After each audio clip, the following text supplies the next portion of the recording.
Hello, everyone. Good evening. Okay, so sorry for first of all for the delay and kept you waiting for like so long. Just a second. Uh,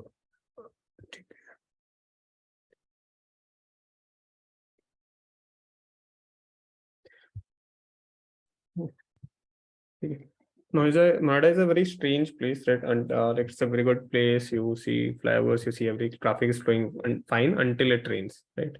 As soon as it rains, then it's like worse than Bangalore, I'd say. Okay, so let's start here.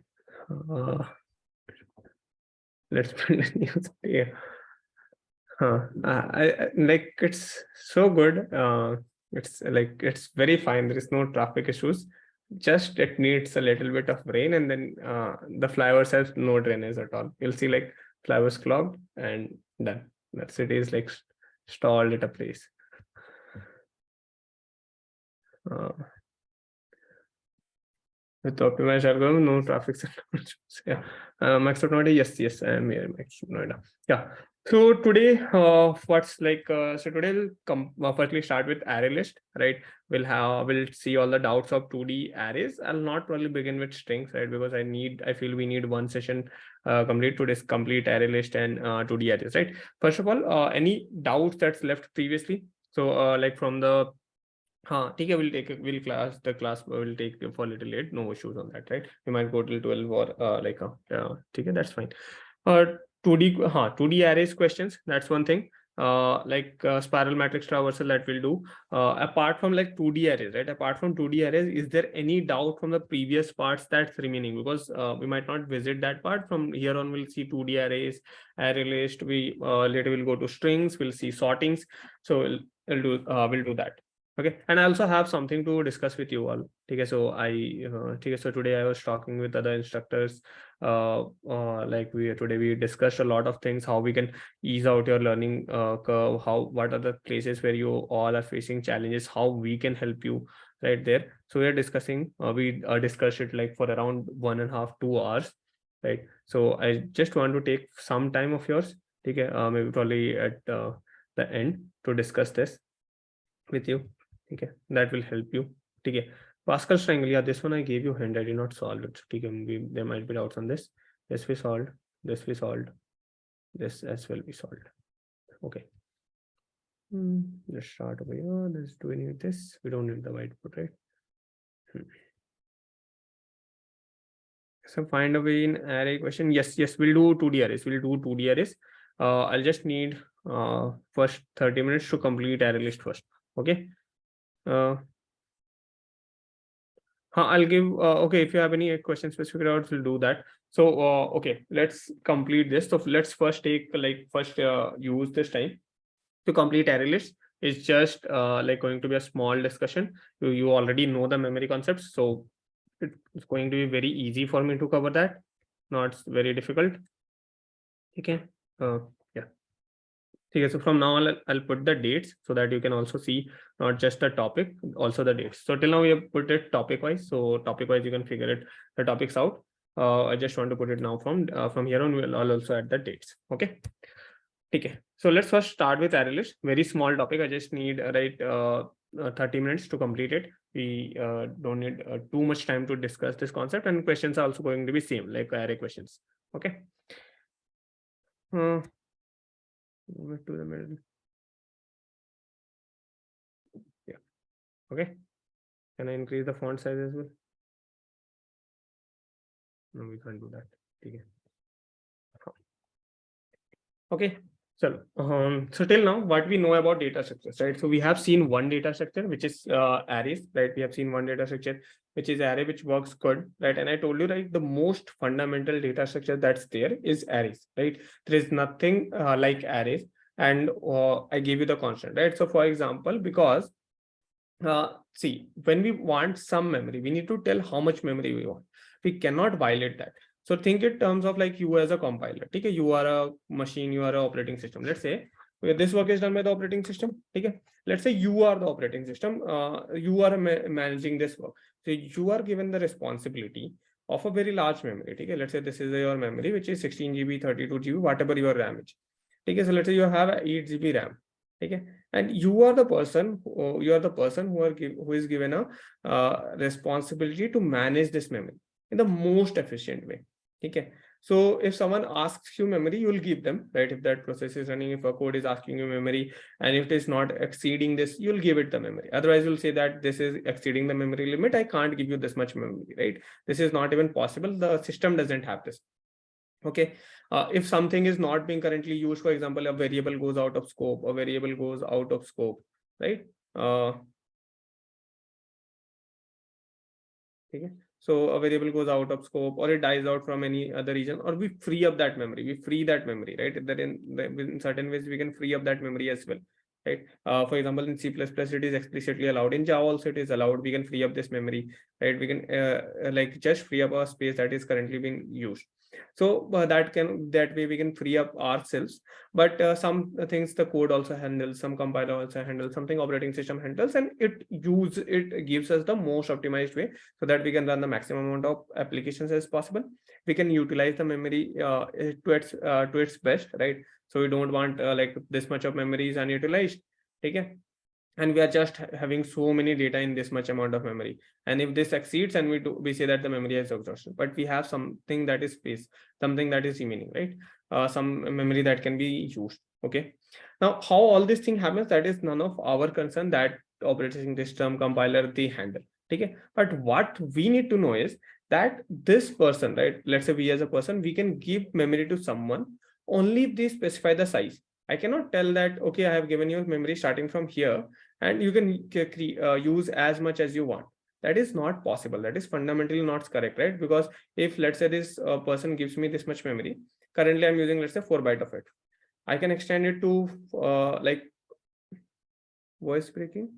Is there any voice or video issues? I don't think so. No, sir. Okay.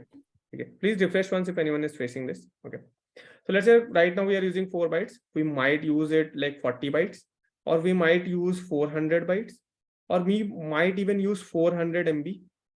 We might even use 400 GB, right? We can claim as much memory as we want, right? We can keep on creating variable. No one has stopped us from creating this. No one has stopped us from adding numbers to the array if the array allows us to be flexible, right? We can keep on adding it, right? Now we will end up exhausting this memory, right? We'll end up reaching a point where this memory will exhaust this and will break the code in the runtime. The code was running, it was perfect, the system was working fine, and we kept on like using memory. We kept on adding the memory, and ultimately what happened was we consumed so much memory that there was no much space left for any other process to run, and we get this error, right? So, and it is similar kind of error like out of heap error, memory out of heap that we were getting, right? How many types of error are there? I'll talk about the errors that we see over here that I'll talk about. Okay, I'll will cover that today itself. Take a very small part. Okay, so we see this. So that is the main reason compiler does not give us that this is the memory and you store as much as you want. Whenever we want, we need to tell the size. We have to tell the size that this is the amount of memory we want. Same goes with when we create a normal variable. It is already known, right? The size is already known, 4 bytes, 8 bytes, 2 bytes. Every data type has a size. Now, when we create array, we tell the length, and that's how it gets created. Strings I'll talk about. Strings is a little bit special case. They have a special place in memory, and that gets handled separately, right? Now, what happens with array list? So, what's the definition of array list? What it is? So, the ideal definition that you would see is like in the most simplest terms I can put is it is flexible array. Okay. Now, what is the questions that you might get from here? So okay, everyone understand that this is a flexible array or it is a mutable array. Okay. So earlier it was immutable, right? Now it is a mutable array. Now, when I'm telling it is a mutable array, are we allowed? So let's say I create an array list. Okay. Let's create an array list. Array list of, let's say, integer, and let's call it as a. Okay, this is how we create same like array kind of syntax. Just that we need to pass the not int, we need to pass the integer wrapper class to it, and we need to use this array list. Now this is present inside the utils, so we can use import java.util.arraylist, or if you would have written star, then it would work fine. So we have written scanner, so we can either write import java.util.arraylist, array list.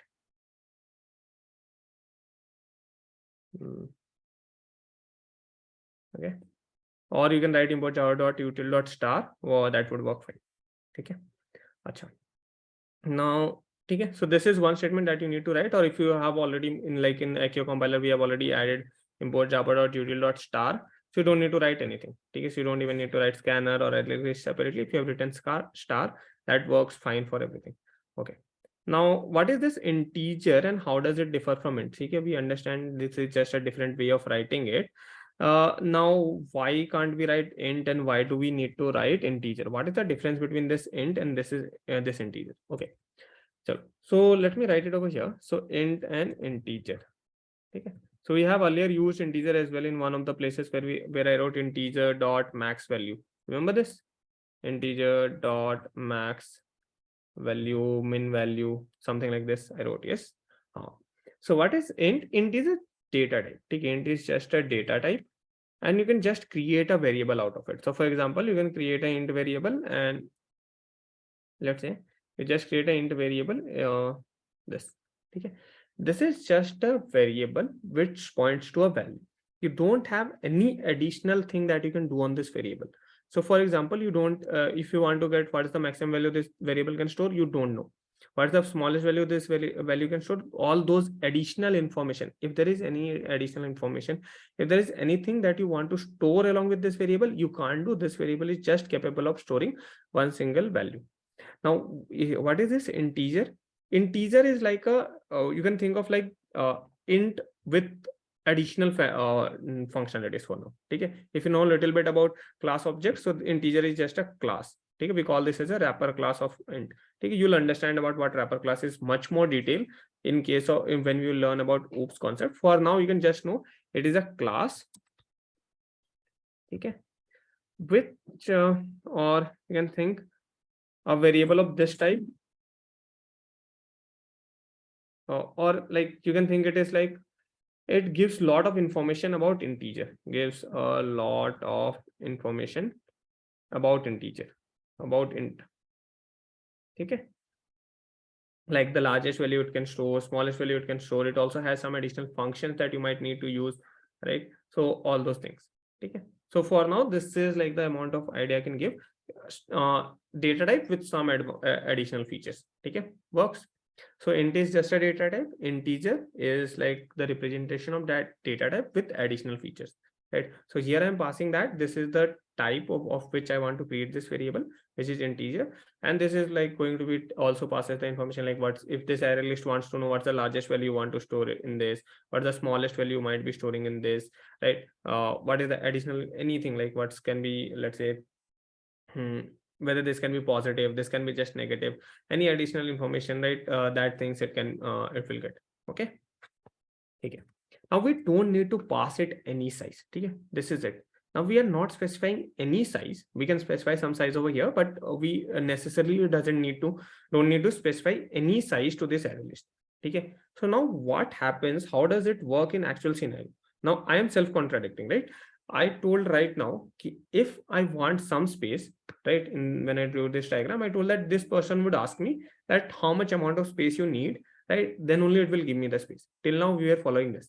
Now, how does array list bypass this, or how does array list even without knowing the size, right? It keeps a space, or how we are able to store. Now you can do like array list dot add, and you can keep on adding numbers to this array, and it will keep on adding. It will never tell you that we can't add any more numbers. Now, how does this work?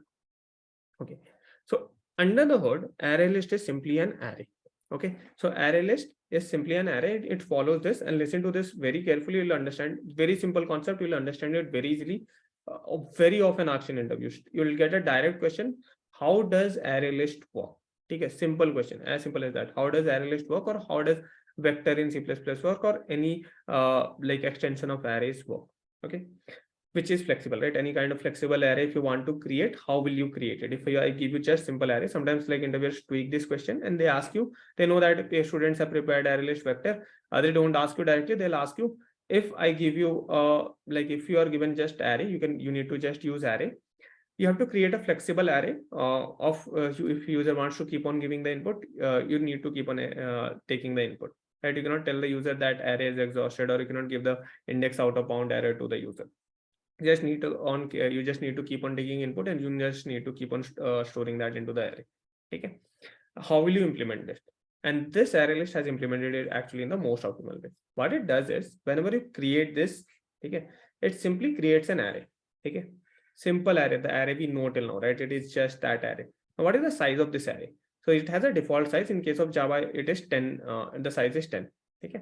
So in case of Java, it creates an array of 10 size. Okay. Now, okay. So if this array is of 10 size, so we can add 10 numbers. Now, what would happen when you enter the 11th number, right? So as soon as you enter the 11th number, what Java does is it just creates an array of double size. So earlier it was 10. It will simply create an array, right? That is of 20 size. It will copy all the 10 elements that you stored over here into here. And from 11 to 20, you have free spaces. Now the 11th number will be stored in the 11th index.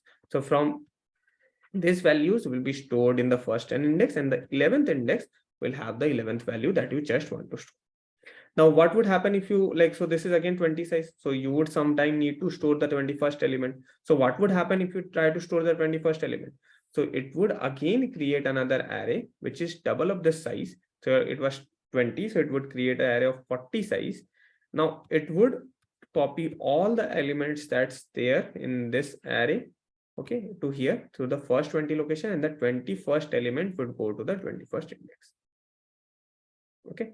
Now same thing would happen for like the 41st element, and same thing would happen for the 81st element.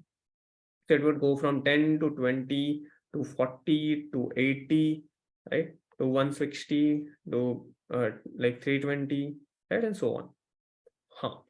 Now first of all, this is like a plain logic. Understood what it is doing, how the 11th or 21st or the 41st element is getting added. We are just creating a new array and storing. Acha. We also understood a little bit about logical address and reference, right? So we understood these two terms in very detail, where we understood about what is physical address, what is logical address, what is address, and what is a reference, right? Okay. So we understood these concepts earlier. Now let's use all these concepts of how things are getting handled over here. So the first question, okay, let me break it down into the questions that you might be getting. First question is, so is this A actually the pointing to some logical address or something? Yes. So this whatever reference we are storing in array list, that is pointing to the logical address of this, right? So that is just a reference that is pointing to this. Now whenever we create a new array, the logical address that we are storing in this reference, we update it. So for example, let's say the logical address of this was AD1, this is AD2, and this is AD3. And this is the same A reference. So our reference is fixed, right? Whatever array list is having, that reference is fixed. Okay. Now, whenever we, like earlier when we are pointing to this first array, the reference that was stored was AD1. Sorry, the address that was stored in this reference was AD1. Now, when we created this new array, the reference got updated to AD2. Now, when you created this new array, the reference got updated to AD3. Okay, simple. So the reference was pointing to a logical address. That is how it always works. In array also, you have the array variable is nothing but a reference, which is pointing to a logical address, and logical address is nothing but like some interpretation of physical address that's actually present, right? Now, okay, so we point our reference changes to the new addresses. Now, what happens with this older address, or what happens with this older array? So that old array is garbage collected. What is garbage collected? Remember, something that goes out of scope. There is a garbage collector which collects all the spaces and frees that so that they can be later reused by some other variable, some other arrays. Same thing happens over here. So previous arrays are completely like we forget them. The reference since we don't have any reference pointing to them, their complete space gets garbage collected, and that is available for reuse by some other array or some other variable. So we are not wasting space. So whenever we create a new array, the previous space is freed up to be used or consumed by some other variable or some other array or some other object, right? Anything can use this space. Now that is no more part of this array list. This array list just knows one array at any point of time. So at any given point of time, it will only know one array, no matter even if it has come from 50 previous arrays, right? So we started from 10 and we have doubled it up 50 times, we would still be only knowing that 50th version of the array. We don't know whatever the previous arrays was that are lost, and that's addresses, and that memory is completely freed up. Okay, understood? Okay. Any doubts on this part? Clear? So there is only yes, there is only one dimensional array at any point of time that exists that we are using. There is no multiple arrays that is used. But if user entering 22 element, then if user enters, so there is some space that is always like little bit of space that is wasted, right? So when user is entering 22nd element, so there is 18 space that's like wasted, right? So we might end up resulting in some wastage of space. So for example, when you create an initial array list, the array list is automatically created of 10 size. Now, if you end up only entering 1 or 2 numbers, the 8 spaces are anyways wasted, right? So that is going to be there. Yes. How the previous garbage is used later. So see, anything that gets garbage collected, right? So that is available for reuse, right? See, for example, let's say I have some variable, right? So let's say I created a array or any variable. I'm not just talking about in case of arrays or array list. Let's say we just created a variable.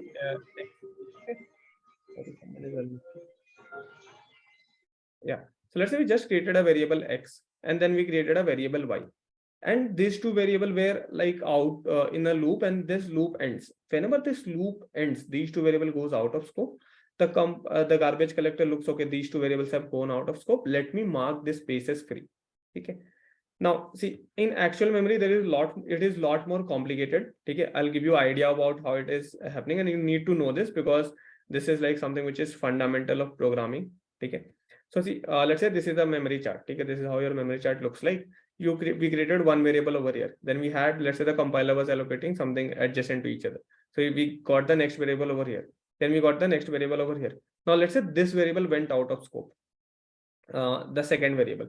The first variable is still being used. The third variable is still being used. This variable went out of scope. Now we created an array, okay, which is this space. Then we created, let's say, some variable over here. Then we created some variable over here. This space is free. Now what the memory management will do, see, it will look for, firstly, there is gaps, right? There is always there is gaps in memory which might have freed up, which you might be using, and right now you're not using, that were allocated to something and that got freed up. So for example, I started running Chrome, and then I started running Zoom. Simple. Chrome was using some space and Zoom was using some space. I created a new Chrome tab. I started using more space, and then I closed that tab. So that space got freed up, and that is somewhere in between of the memory. That is was not at the end, right? So we have spaces in between. Now that memory management looks for it. Let's say this space is 4 bytes, exactly 4 bytes. Okay. And later you sometime are also creating an integer variable, which is again requiring exactly 4 bytes. So compiler will look, okay, there is a free up space in between. So let's try to give this space to this variable. This is the segmentation concept in like, so this like this is like known as, there is a concept in operating system which says this, what is fragment and defragmentation. Yes. So this spaces that is freed up in between, these are known as fragments of memory. Okay, that are like free, that are available for use, but there is a limited space in between. You cannot, like, for example, right now, if I need 10 bytes, I cannot use this space because this is only 4 bytes, and any adjacent space are getting used. So the compiler will always give me 10 bytes from here. It cannot give me from there. If it gets exactly 4 bytes, it will give me. Let's say I just ask 2 bytes and it gives me 2 bytes from here. 2 bytes is again free, right? This is kind of internal fragmentation that's there. In Windows, you have a way to actually defragment it. If you search in the Windows button, I'll just show you for us. Okay, if I reshare something, this will get lost. I don't want. But if you're on Windows machine, just press your Windows key and type defragment.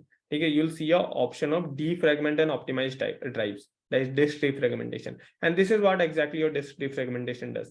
So if you, let's say you were running hundreds of applications and there was a lot of space that was free in between, but that is like that was there in your RAM, right? You can do it in your hard disk as well. These things happen on the hard disk as well. So for example, in your hard disk, you are using a lot of space, and then what happened was suddenly you started deleting applications from between.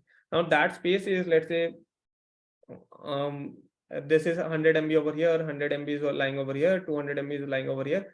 Now later, if you want 500 MB of continuous space, you can't get it, but there is actually 500 MB of space that is present that can be used if you defragment the space. If you put all the space that is consumed into the one end and free up the last part of the space. Okay, that is known as fragmentation and defragmentation. That also happens when you ask memory over here. That happens in heap and stack as well. Now that compiler manages, right? This fragmentation, defragmentation, compiler handles. So it knows that if some things might go out of scope, some memory might be freed up. So it will sync everything to one side of the heap and use the remaining space to clear up, to create a bigger canvas. So later, if needs 10 bytes or 1 MB of space, it can give you that consecutive 1 MB of space. If you create an array of 10 to the power 5 or 10 to the power 6 size, so it has that much amount of space at once, so it can give you. Okay, it doesn't have spaces baked in like different places. Understood? Okay, so this is how like space and memory management happens. This is like complete how operating system handles, and this is like how like our compiler would also handle. This is like a generic memory management concept. This is going to be there in your front end when you handle your front end development logics. So there you'll handle this yourself in the browser. You have a memory space where you are allowed to use memory. Now you would also want the memory to free up, because if any site start using up more memory, right, your site would get slower and slower and slower, and at one point your site would completely stop. It would freeze, right? It won't even work because you consume so much amount of memory of user's device that the site is not even responsive anymore. Okay, the end user's device might also become non-responsive. So it cannot give spaces from different parts. It will defragment and only give.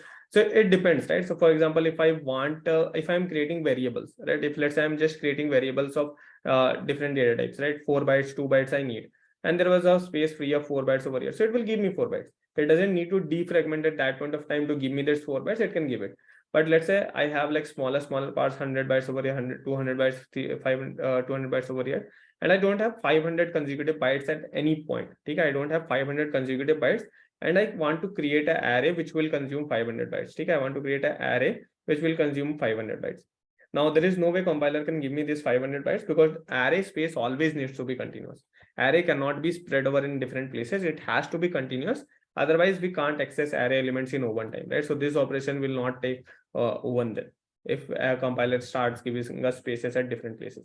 So that's why it will only give continuous space to us. Now for that, it's need to defragment, and then only it can give us that continuous space. Otherwise, it is not possible for the compiler to give us. Okay, understood? Okay, clear everyone? Got it? Interesting. Okay, so there is like a bunch of memory thing. Okay, I'll tell you one thing about engineering. So programming is something as a SD1, or you need to know a lot of programming. Okay, you need to do a lot of completely code. You need to solve TSA, you need to know algorithms, you need to do things. But beyond a point of time, you'll feel that your code, your algorithms, everything are fine. But still the sides, the problems that you'll see, challenges is how you'll optimize memory, how will avoid such leaks that is happening, right? If you are creating arrays, how will you ensure that all the previous arrays are getting freed up? Okay, so things you have to handle many. Yeah, I'll talk about what's the ratio of arrays and array list we use, and why we can't always use array list. Okay, I'll give you that idea as well. Okay, understood the basic concept of array list? Okay, so let me recap everything of what we understood. So array list is just arrays. It creates an array of default size. By default, it's 10 in Java. It varies from language to language. In other language, it might be some other size. If you know about C++, there is no array list, but there is an exact same data structure which is known as vector. Okay, which uses the exact same concept. Same goes in JavaScript. There is a data structure known as list, which uses the exact same concept. Starts with a default size of array, 10, 20, 30, 32, whatever it is, varies from language. And then it keeps on doubling up. It keeps on doubling up, 10 to 20, 20 to 40, 40 to 80, 80 to 160, and so on. Okay, until you keep on adding. Every time you exhaust and you add a new array, it keeps on adding a new element. Now, once you create a new array, the previous array spaces are no more required. We free up them, so we don't end up using more space than required. We don't and how is this thing actually working? So we just, when we create this, our reference variable points to the new logical address. Okay, so in terms of like reference and address, the reference variable just points to the new logical address and it forgets everything about the older logical address. Okay, now why do we need array list, right? Now we have 2-3 questions. Why do we need array list? What's why how much arrays or array list do we actually use? Why don't we use array list always if it is this good? Okay, so let's talk about one small problem. Take over here. Okay, so arrays was used because of one major reason. What was the major reason? That when we created an array, I ensured 2-3 things to you. Firstly, this is a continuous space. You just need to know the base address. Okay, so we just know the base address, which I called you as the start address of the array. The first logical address that this A stores, if you print it, it prints that address as well. Okay. Now, when you give this offset, what was this? This was nothing but the base address plus 0 into whatever is the size. Let's say integer, so 4 bytes. When you give 5, so it is just the base address plus 5 into whatever is the offset, 4 bytes. So base address plus 20 bytes in total. It is just a normal calculation. Normal arithmetic calculation happens very quick. You can immediately, if you know the exact address, so you get the exact address, and if you know the exact address, you can read that in a constant time, that is big of 1. Now this operation was big of 1 operation. So accessing any array element was big of 1 because of this fundamental concept of array. Because array follows this fundamental, and because of this, the accessing of any array element was big of 1 always. Now, how does array list does this? So array list is also array. So accessing any element is big of 1. But what about like putting elements into this? So okay, putting element into this was also again big of 1. So when you wrote a of 0 is equals to 5 or something, a of 10 is equals to 100. So same logic, right? You just calculate the address of that. And once you know the address, reading or writing is just constant operation, right? So reading of writing is time complexity. Big of 1 is the time complexity. I'm talking about time. Okay, right? I'm just talking about time. So big of 1 is the time complexity to perform any read or write operation. Okay, either you perform a read or a write operation in an array. Both of them were big of 1, right? Either you want to read a value at an index or you write a value in an index. Now, since array list is also array, it would also be giving the same complexity, but with one small thing. But the small problem. So till 10th element, it's fine, right? Let's say we created an array list. It was created for 10 size. For first 10 elements, you're going to get yes, yeah. But what would happen when you try to add this 11th element? This does not exist. Okay, this does not exist in the current array. Okay, first you tell me anyone having doubts over here. Okay, why this read and write is big of 1? That's clear, right? You have base address. You calculate the exact address of whatever you want to know. You get that exact address. You perform a read or write. Now, in case of array list, till 10th element, whenever you are adding, so it is just adding the element to the given array, not creating any new array, not doing anything additional. It just adds the value to the current array. Now, what is going to happen when you add 11th array? So you create a new array. See, creation is big of 1. We don't take any time to create a new array, right? But you copy elements from one array to another. Now, what is the cost of this operation? Copying of elements from one array to another. So let's say you are given a 10 size array and you copy all the value of this into 20 size array. How will you require a loop? This is a ON operation. This operation is big of n, right? In terms of time, this is a big of n operation. Now, how does all the add operation in array list is big of 1 or big of n, or do we have some average? Okay, so actually it is big of 1. Now this is a very like interesting question that you would get. Why this is big of 1 given this logic? Okay, if you are telling that array is copying all the elements to the new array, okay, this copy operation is big of n. Now why this, and why we are telling that array list can add element in big of 1? Okay, now how does this actually work? Okay, I'll give you a simple, very simple explanation to understand how this works, or how does this actually happen. Okay, see, so let's say we had array of 10 size. Okay, let's say we want to add 1000 numbers into the array list. Okay, 1000 numbers into the array list. So what you would do, we created a 10 size array. You just adding, you never told that you are want to add 1000 numbers. You just added 1000 lines of code, or you wrote them in a loop. Okay, so first number, second number, third number, you added numbers till 10. 11th number, you created a double array of 20 size. 41st number created a double array, 81st double, okay, again double up, again doubled, and then you doubled this up to 1320, sorry 1280, sorry 1280. Okay, so you don't need any more than this, right? If you are adding 1000 elements, so you doubled up these many operations. So out of 1000 add operation, 1000 insert operation, let's say you had 1000 insert operation. Out of these 1000 insert operations, how many operations you were actually on? So 1. So this was a on operation. So you did 1, 2, 3, 4, 5, 6, 7. So when you want to perform 1000 insert, right? Out of this 1000 insert, 7 are big of n, and remaining 993 operations are big of 1. Yes or no? Check. So when you are performing actually 1000 insert operations, you have 7 big of n operations out of them and 993 big of 1 operations. Yes? Achha. Chalo, I'll give you some time wise भी idea बता देते हैं. Why 7? ठीक है. Why it is 7? See. So we started with initially 10 size. ठीक है. Then we doubled up to 20. Then we doubled up to 80, 40, 80, 160, 320, 640, and 1280. So how many double operation we required? Actually 7. 1, 2, 3, 4, 5, 6, 7. So we got 7 operations which were order n, and the remaining 993 operations were order 1 operations. Okay. Now, like, okay, so let's take a very simple example. Okay. So take 100, let's say, okay, 100, add 100, add 100 993 times. Okay.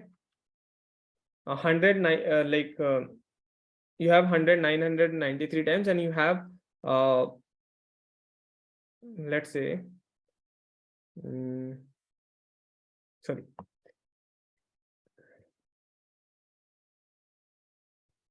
let's say you have 107 times. Okay, sorry, let's take this one. 107 times, and you have 993 times. 1 plus 1 plus 1 plus dot dot dot. This is 993 times. Okay. Try to tell me the average of them. What's the average count? How do you find out average of this? How do you find out average of this? So let's say there are 1000 numbers. Out of those 1000 numbers, 993 numbers are just 1, and 7 numbers are 100. What is the average of this? How do you get average of this? So you average is nothing but the sum of everything divided by total. So total is 1000. Okay. What is the sum of everything? So 100 is present 7 times plus 993 into 1. Okay. 993 is present 1 time. So what's the average that you are going to get? 993 plus 700 divided by 1000. Okay. If you calculate this, it's roughly around 1693 divided by 1000, or 1.6. Okay. How close is this to 1, or how close is this to 100? 1.69, something like this, right? 1.693. Very close to 1, right? So if you find out the average of this, it would come out to be very close to 1, right? Which is 1.693. Okay. Understood how to find out the average? So let me repeat this. Let's say you have 1000 numbers. Okay. Try to do this. You have 1000 numbers. Okay. There are 1000 numbers. Out of those 1000 numbers, let's say you have 993 numbers are just 1. Okay. And 7 numbers are 100. Okay. If I tell you to find out the average of these 1000 numbers, what you will get? So what is an average? Sum of all the numbers divided by the total number of numbers. So the total number of numbers is 1000. And what's the sum of all the numbers? So 993 times is 993. So 100 added 7 times is 700. Okay. So this is sum of all the numbers divided by 1000. That is the total number of numbers you have. If you find out the average, you get 1.693. Okay. Now this average that you're getting is very close to 1, nowhere like, not even like slightly close to 100, right? Not even 80, 70 or 60 or 50 or not even 10, right? Very far away from 100 and very close to 1, right? Same thing is happening over here. So out of 1,000 operations, you have only 7 operations, like very small amount of operations, that is order n. Let's say this order n operations are taking, let's assume 100 millisecond. Okay, and this O1 operations are taking 1 millisecond. If you try to find out the average, you are getting 1.693 milliseconds that each operations would take if you are performing 1,000 insertions. Right? If you perform 1,000 insertions, out of those 1,000 insertions, if the average time of each insertion is 1.693, which is almost close to big of 1. So that's why we say every insert operation in array list is a big of 1 operation. Understood? Why we say it is big of 1, not big of n? Because the big of n operations are very, very small as compared to the number of big of 1 operations that you are going to have. Right? If you are performing 10,000 operations, right? Behind the scenes, there are 7 big O of n operations and 993 big O of 1 operations. On average, we get that majority of the operations are big O of are close to big O of 1. If you find out the average time, it's very near to big O of 1. Now, if you just why 7, why not 6? There is 7 big O of 7 duplicates that we are doing, right? See, from here we are doing this. So 1, 2, 3, 4, 5, 6, 7, total 7. Right here we got exceeded 1,000, so we have additional 280 spaces which we are not using if we are performing 1,000 elements insert. So we have 280 additional spaces that we are not using. But yeah, so from 640 will come to 1280. We'll not have anything in between. Okay, understood? Okay, so this is the entire logic of why array list is big of 1. Now this is like, this thing can be proven mathematically. There is a very big mathematical concept that's like big mathematical derivation. There's 1.5 hours lecture that's there available on internet. You can see how this mathematics works. But honestly speaking, in an interview, interviewers is not also going to understand if you start writing the complicated mathematical derivation. So you have to explain it in the most simplest way, right?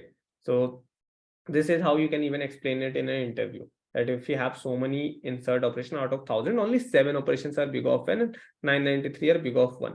So if we just take some rough estimates of time and we take this, so we are going to get a time which is very much close to big of 1, not related to big of n. Just a second. Okay, how many of you got this? How many of you got the idea? How many of you didn't? I know this is a little bit tricky to understand at first glance, but yeah, okay. I know it's very difficult to might be a little bit tricky, difficult as well. Array list where is stored in RAM or a heap, right? So see, at code level, we doesn't know there is a RAM where our code is running or anything. We just know three things, right? Stack, heap, and string constant pool. These are the only things we know, right? Well, I gave you some depth about from where these three things are coming, but at code level, we only know stack, heap, and string constant pool, right? These are the only thing we have access to. Now, where the arrays were getting stored, all the arrays were going to the heap. So since array list is also an array, it would also go to the heap. As simple as that. Yeah. Okay. So initial size of array list always 10. It's 10, but we can create it of a larger size. So if you pass some size over here, so that would be your initial size. You can pass some size over here, and you can that would be the initial size with which the array would be created. Okay.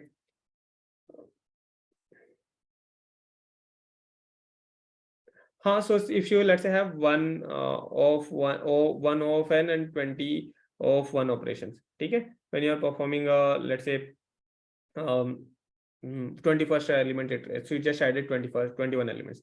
So try to calculate it in the same way. 20 into 100 divided by 21. Okay, so it is 121 divided by 21 total elements, right? So it is going to be something around 6 point something, right? Something around 6 point, which is again very far from 100, right? Very far away from 100. You are still getting 6, which you can say almost close to big of 1 operations, right? Close to that. Now, as you keep on increasing the array size, you also, like, the biggest thing is that as the array size keeps on increasing, this average even decreases. This doesn't increase. The average is actually decreasing. So when you are just doing this tuple for the first time, you see the average time was 6 seconds, 6 milliseconds, something like that, right? Now, actually, the average time actually decreased when you went to 1,000 elements. And similarly, if you go to 10,000 inserts or 15,000 inserts, or 20,000 inserts, your average is even going to decrease further, because this number of N operations will be even lesser as compared to the number of O1 operations that you have at that point. Right? So for example, 10,000 array size, you will have around 9,900 something, in 9,980 or 85 something O1 operations, and just 10, 15 big of N operations. Then it is, the average would even come out to be 1.2, 1.3, something like that. So that would even decrease the average.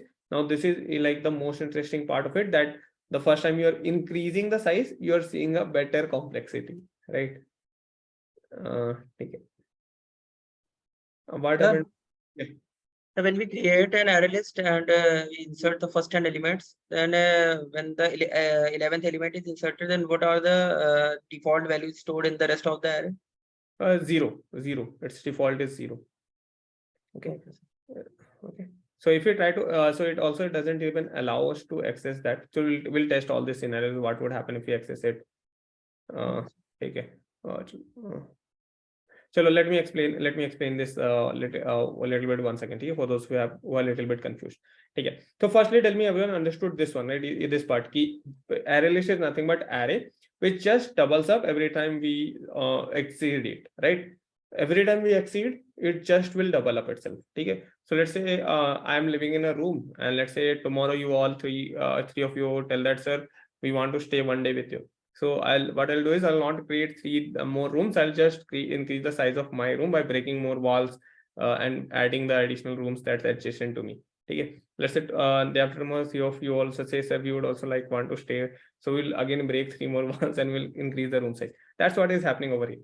Okay. So it is just creating a new array, right? Increasing its space, right? And forgetting about the previous array. Forget bhi kar de raha hai previous array ko. Okay. So initially we started with 10. It's doubled it up to 20, then we 40, 80. Every time you exceed, like 81st element add karenge, there is no space over here. So it will double up, create 160 size. When you add 161st, it will double up. Okay, we understood this part. Now, how does time work over here? Time to, this is like time is very big problem over here, because this double up operation is would require also copy from the previous array. Creating a new array is not a problem. You can create any size array, that is not a problem. But copying the elements from the previous array into the new array is the ON operation. So this copy is a ON operation. This copy is a ON operation. Creation, you can create as many sizes element anywhere you want, that is O1. But this copy would take ON, because you have to go to each cell, you have to copy that value, you have to copy that value, you have to copy that value, right? So these are different components, different space, completely different address, complete new memory. He'll copy this. Now this copy operations are ON. So how do we say that the final complexity is O1? This is the entire question. Why the array list is still having a O1 complexity, or is, if it is having, why do we say it, right? Because we see this is a clearly ON operation. Okay, excuse me. Yeah. So this actually has it as ON. Okay. Honestly, it is a ON operation. Okay. Now, how many? So why we tell it is O1, right? So we should tell it in worst case it is ON, right? In best case it is O1, but we always talk about worst case. Worst case में कितना जा सकता है, right? Worst case में it is ON. So how do we always say it is O1? Because we take a average case here. Now, what's the average case? So let's say we want to create 1,000 element. We want to insert 1,000 element into array list. What would happen is we would start with 10 and then we'll end up doubling till here. How many copy operations will be required if I want to reach from 10 to 1280 size array? Only 7. See, we'll in from 10 to 20, 20 to 40, 40 to 80, 80 to 160, to 320, to 640, and then 1280. We reached it. Only 7 copy operations. So there are 7 ON operations and 993 O1 operations. So inserting 993 elements were still O1. Only 7 elements insertion took me ON time. Okay. Now let's assume for simplicity, okay, there would be like different time that each of these operations would take. For example, copying a 10 size array is very different than copying a 640 size array. Okay. This would obviously take more time, and this would obviously take very small amount of time as compared to this. The time taken by this is higher, and time taken by this is smaller, very small. Okay. This would be a little bit larger. This would be, let's say this is taking 10 milliseconds. This would be taking around 20 milliseconds. This would be taking, let's say, around 30 milliseconds. This would be taking, let's say, around 50 milliseconds. this would take, let's say, around 100 milliseconds. So it would be different, right? Time taken by each of them would be different. Let's, for simplicity, assume everyone took 100 milliseconds. Okay, everyone took 100 milliseconds. Why not 1000? Why 993? So 7 were ON, right? Only 993 were O1. 7 of them were ON. We got them, right? 7 operations तो ON थे. Now बाकी remaining 993 were O1, right? जहाँ पे हमारे पास array में element था, we had the like space in the array and then we just added it. ठीक है, हमने बस add कर दिया वहाँ पे. We already had a space. We did not create a new array. We did not copy or we did not do anything on this 993 insertions. Okay. Now, how did we still get O1? So let's assume for simplicity, all these ON operations took 100 milliseconds, even though they took less than that. Let's assume 100 milliseconds. Yeah, सबने. And this O1 operations took 1 millisecond in time. ठीक है, quantify कर दिया, time के terms में बता दिया. This is like, let's say, took this much amount of time. So what is the average time this 1000 operations took? If I ask you what is the average time that this 1000 operations took, so how do we find out the average? So average is this. दीदी class में call करते हैं तुमको class के बाद, ठीक है. So if I quantify this, let's say we have like 100 added 7 times and we have 1 added 993 times. Okay. Now, if what is the average of this 1000 numbers? If there are like 993 ones and there is 700, so if you find out the average, you get something like 1693 divided by 1000. So it is 1.693. Okay. And this much millisecond each operation took on average. Why this is so low number? Why we are getting this so low? Because most of the operations were 1 millisecond, right? There were only few which took 100 milliseconds. Out of these 100 milliseconds, there were few operations which even took lesser than that. I've not even accounted for that. So there are few operations which took 10, 20, 30 milliseconds, which took even lesser than that, right?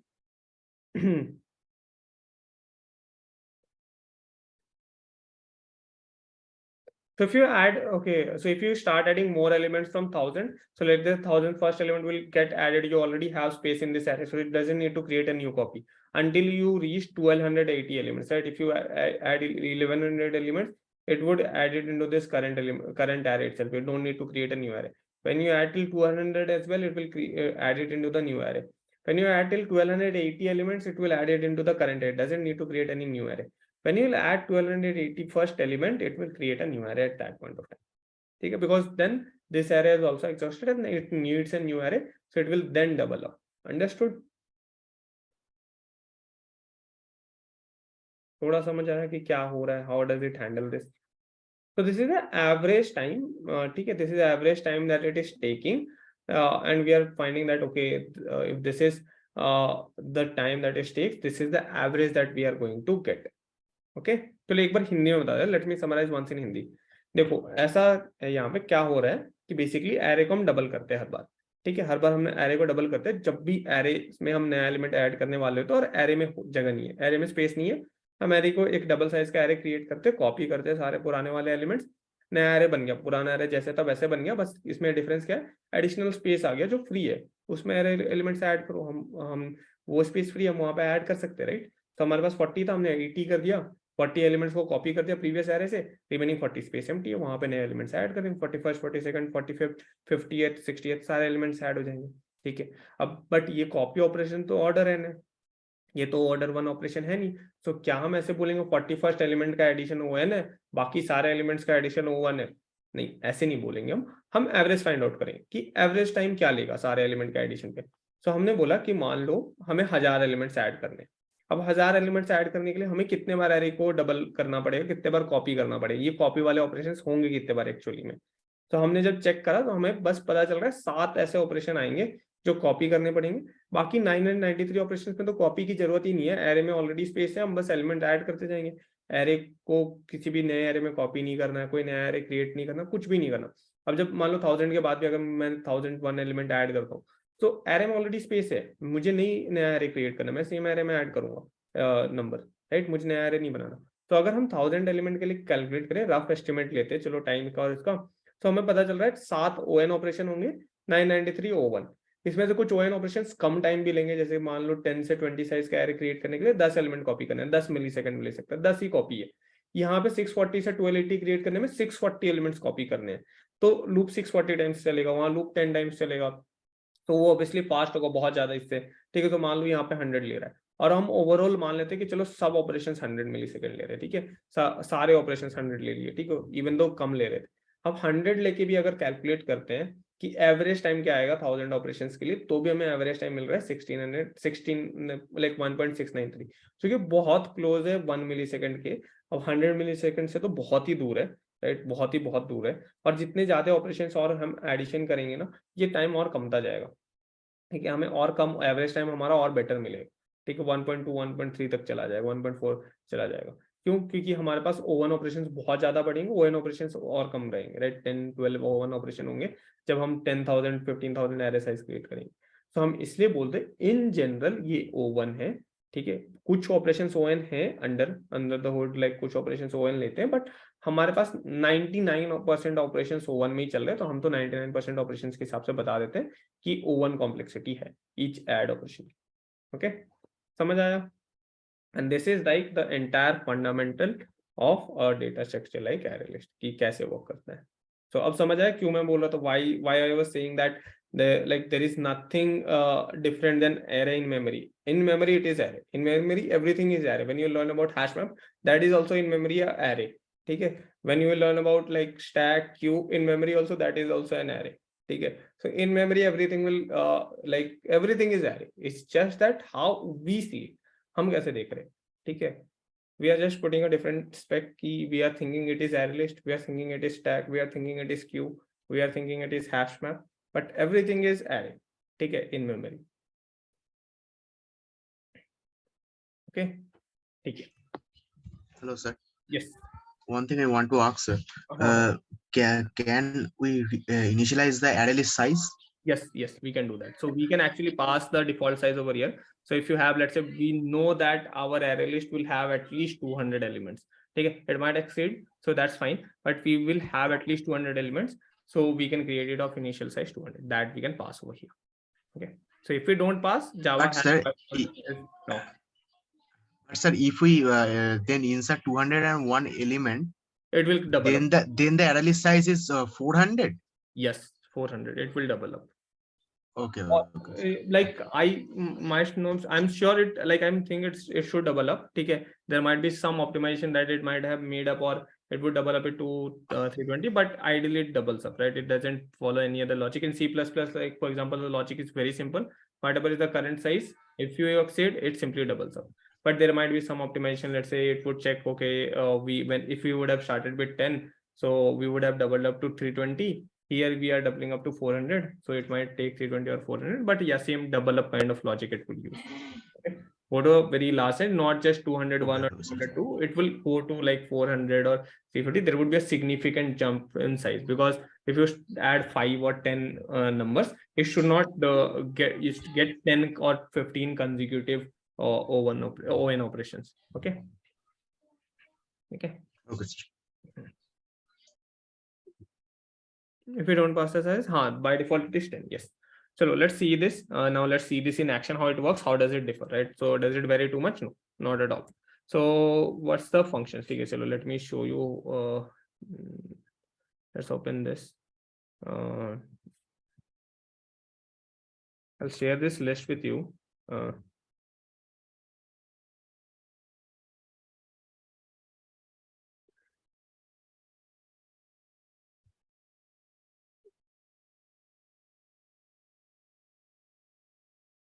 Not a table होना चाहिए, नहीं है, ठीक है, there is not, the table is not there.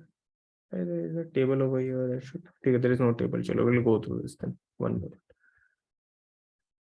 Okay, so there are few functions that you can use. Okay, so like, okay, I am very bad at remembering names, being honest, because I have hopped over a lot of language right now. I use JavaScript, so I am comfortable with the names there. But yeah, it's very simple: add, insert, delete, remove, add, yeah. So this is like some languages it add, somewhere it is insert, somewhere it is push, pop. Okay, so let's say we want to add a new number 10. Okay, before that, what would happen if I print A? Do we see the reference over here as well? No, actually you won't see the reference. Okay, so when you print an array list variable, you actually see it printing symbol A. What does it have? array list. We have imported star, right? It is under util.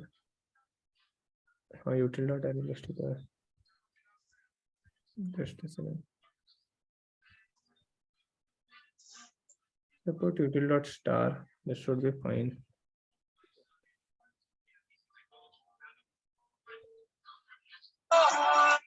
Sir, L is capital. Achha, L is capital.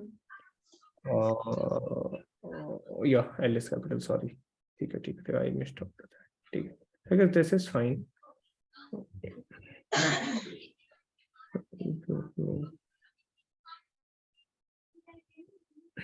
Let me change this L to capital. So this auto suggest is broken over here. Oh, this is like a text suggestion. Okay, so when we print this A, so you actually won't see a reference, like printing the logical address, right?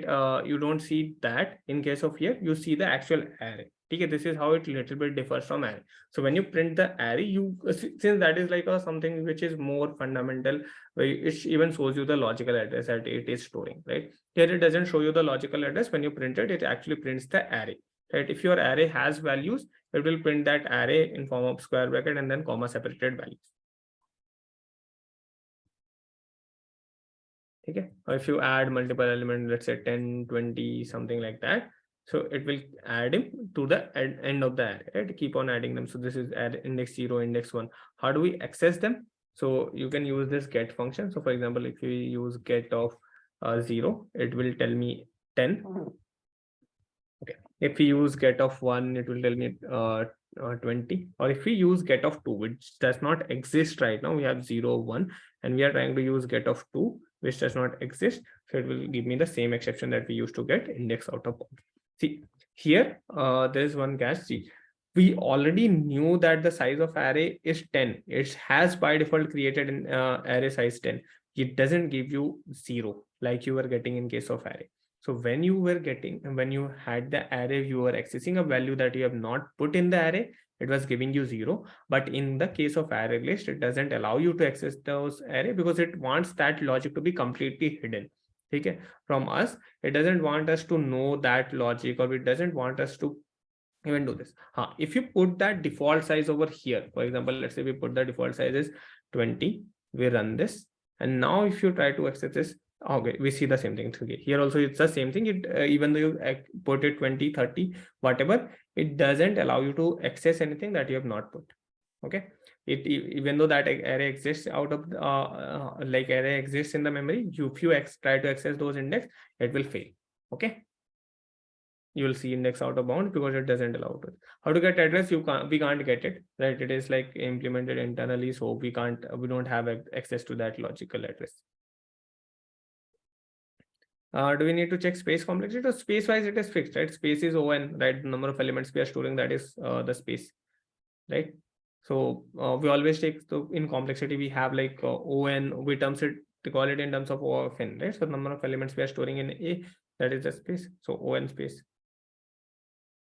Can we edit values at a particular? Yes, we can do that. No, they exist in the background. They are not garbage collected in production. Nothing happens. They exist. They even exist in production as well. So if you run this array list in production, there will be array of 10 size and 8 spaces are wasted. That are not garbage collected. That lies around, because later after printing this, we might even do an add operation, right? So after doing this, we might do an add operation to like 3. Let's say 30. Okay.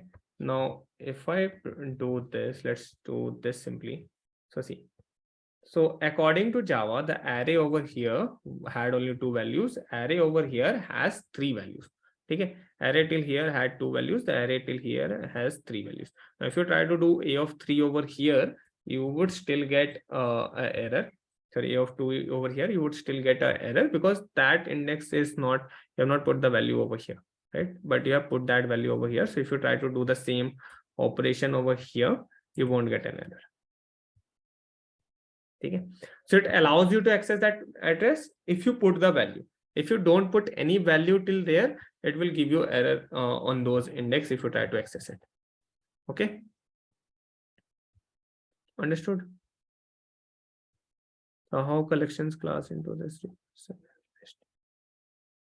I'll talk about the additional functions that you have over here. How to get, we can't get this address, right? That address is stored by array list. That's there with array list, but it doesn't expose that to us. Okay. If you want to print all elements, we can run a loop like this. So we again have a similar kind of thing. We call it as, I guess, length size. So let's figure that out. So I guess it is a dot size. Let's print n ones.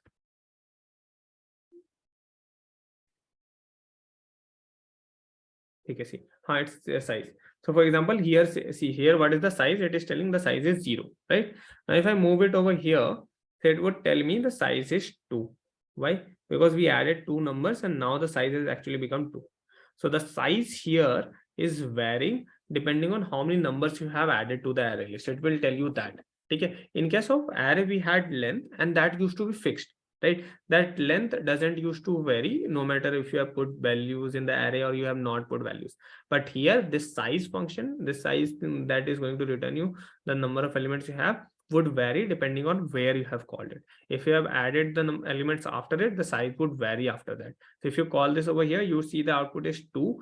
If you call it over and like if you call after this, you would see output is 3. If you call it at the start, you'd see this is giving the size as 0, because at this point of time you don't have any values in the array. Okay. So does the addition works in the division? For example, if I want to add in index 5 by skipping, no, it will not work. So if you want to add index 5, that will if you don't have 3 and 4, that will not work. So it will always add them in the sequential order. It always helps adds them in the sequential order. It doesn't allow us to add anything at a specific index. Now how to get so we got something at any specific index. Can we update something at any specific index? So for that we have set. Okay. So for that we have, I guess, set set u. We have get, so this would be set. So let's say set, the first argument might be index and second would be the value, I guess. So 2, and let's do it as 200.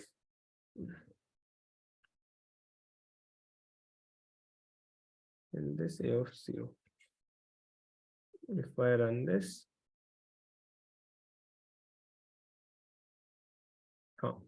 okay, so let's uncomment this, comment this.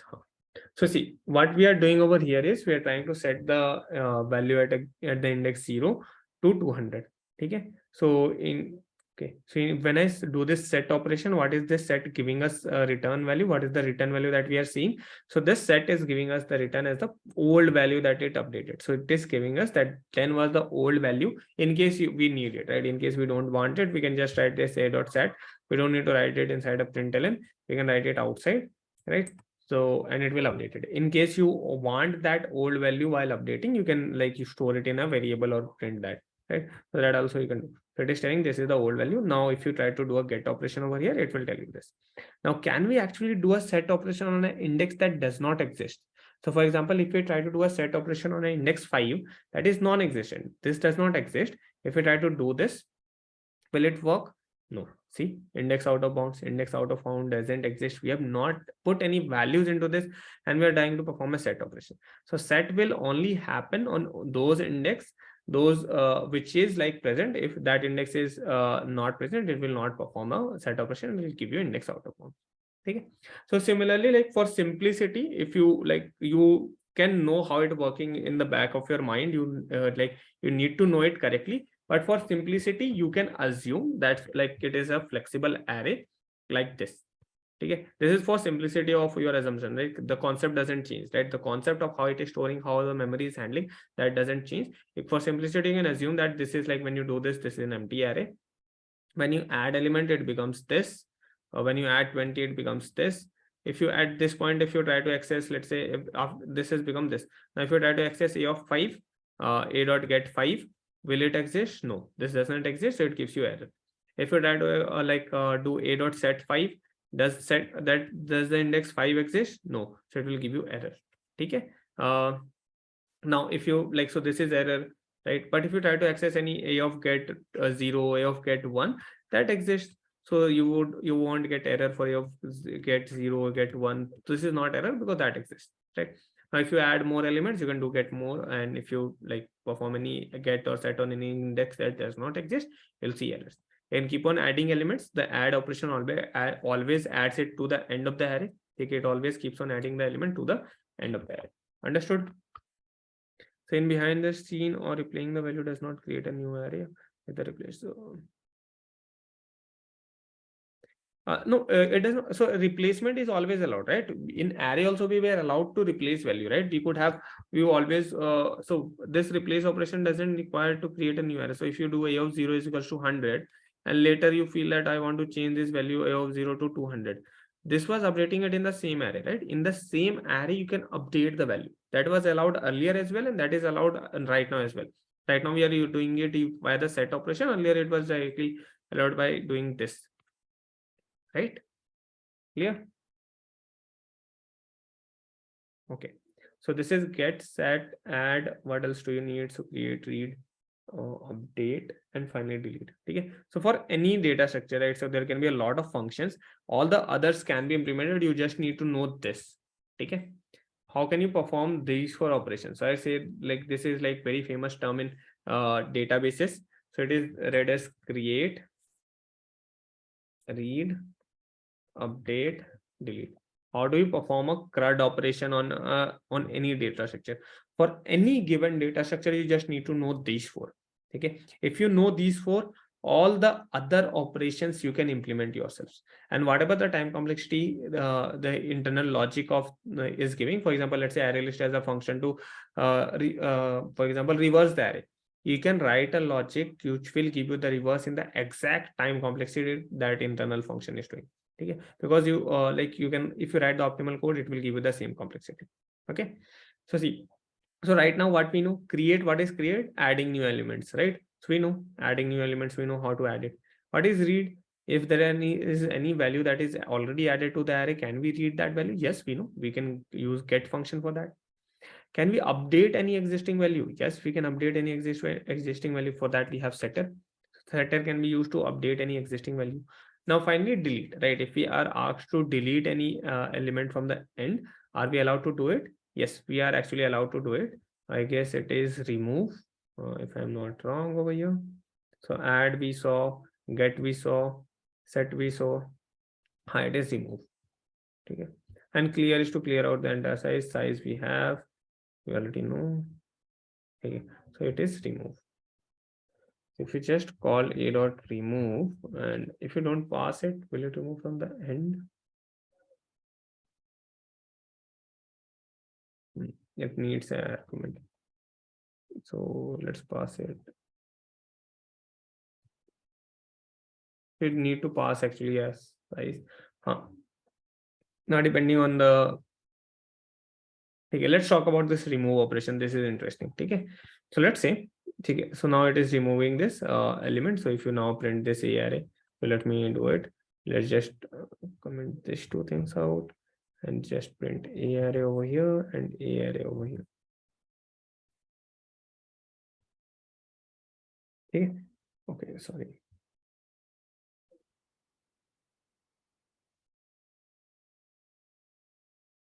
If I run this,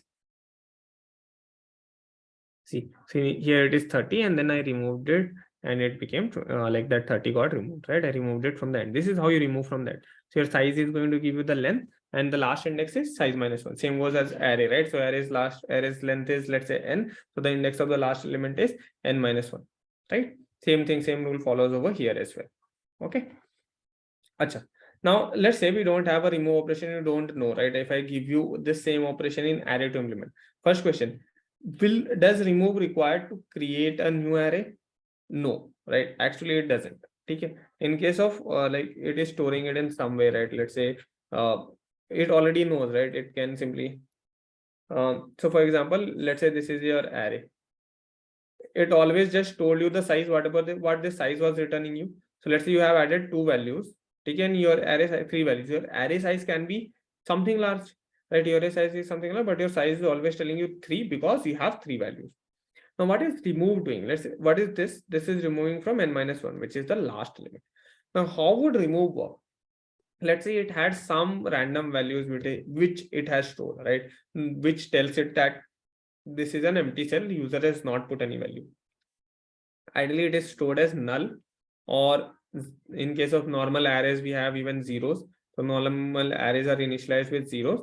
Let's say array list initializes it with null, because we might put zeros into our arrays as well, right? So it won't be able to differentiate whether we have stored that zero or it was present by default. So let's say it puts a null, okay, because we might never put null into that index, okay. So array list would say, okay, so this is null. So till before the null, we'll show the value. So before the null, whatever value is, that is the size of our array. Okay. Now, when we actually remove this, so how would this remove operation look like? So it is simply putting the value null instead of this. So next time you try to print the array, it will print it till here before the null. So before it gets null, it will print it, and you would actually see an array of one less size. Okay. But what if we remove from the values from the middle of the array or from the start of the array? What is going to happen in that scenario? Hello, let's think of the same logic. How will you perform a delete operation in the array? So you are given the same problem. Let's say you want to perform a delete operation in the array. You want to delete 30. What will you do? What will we all do? What will we all can think of? We have gone through this, thought it a while. There was one thing that we could do. So this 1020 remains as it is. We could shift, right? So this 40 would be shifted over here, 50 would be shifted over here, 60 would be shifted over here. There would be one space that would be left at the end. And we told that let's put a value 0 or -1, something that tells us that this space we have left as empty. Now, what would array list do? It was storing null. So it would put null instead of this over here.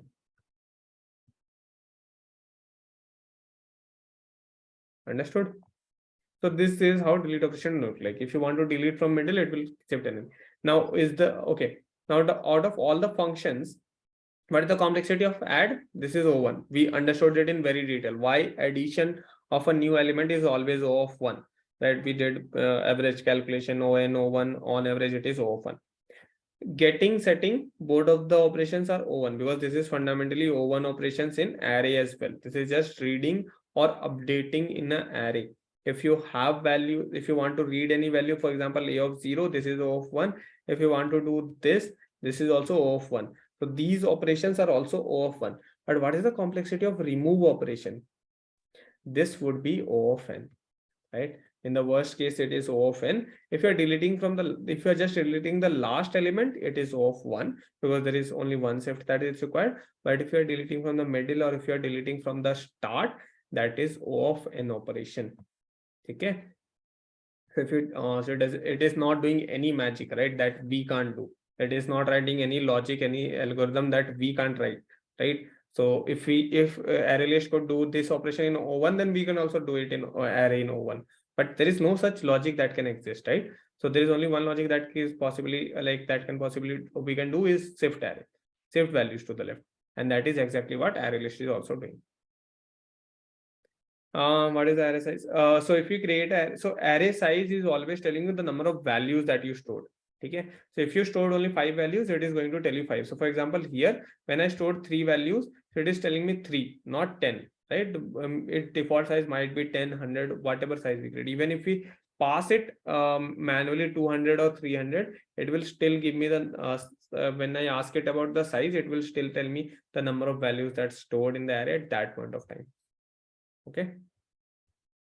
So index of the element after deleted will remain shifted or one towards the left. So index will shift towards left. So this is also one way to prove it that this has got updated. Okay. That is one way that you can observe. So for example, let's say I remove this element. Okay. And let's say, okay, let's remove index of, okay, let's remove 0. So what's the value that is present at index 0? That is 10. Okay.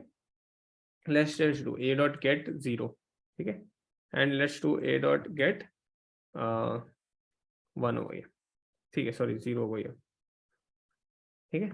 So index of 0, we are telling what is the index of 0 is 10, index of 1 is 20, index of 2 is 30. Now we printed this, we got index of 0. Okay. It is 10. Now after performing remove operation, what is the index of 0? 20. Index of 0 is 20. So every element actually shifted. This also confirms that since the shift has actually happened, the index 20's index has reduced to 0, index 30's index has reduced to 1. Okay.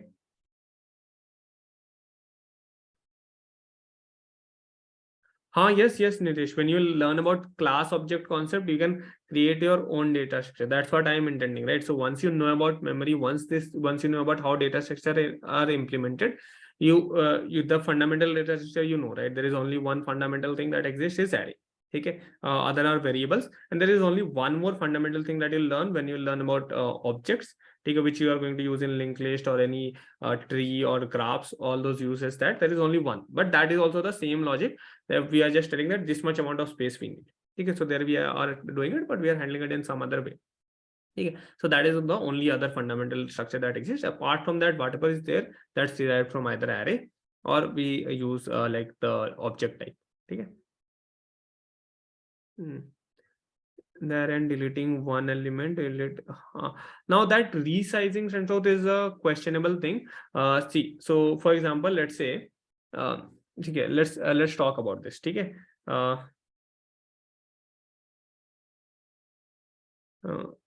Yeah, something similar in this, exactly not same, I'd say. Okay. See, so let's talk about this. This is an interesting thing. So let's say we added a value 10. This was the 11th number. Okay. So what happens on 11th operation? We know this is a unique thing because on 11th operation there is a copy of like array copy to new array. There is a new array gets created. All those operations happens at the background. Okay.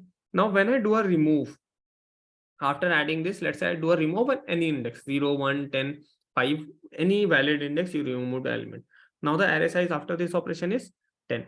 Should we actually shrink the array or should we stick with the 20 size array that we have currently? What do you all think? What do you all suggest? Let's say if I give this call to you, will you all stick to this 20 size array or will you reduce it to 10 size? What's the problem with reducing? What's the problem with sticking it?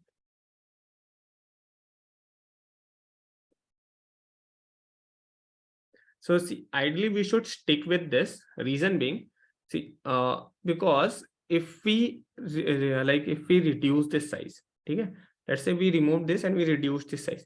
Now again we are performing an add operation. Let's say we again perform the add operation. Okay, over here.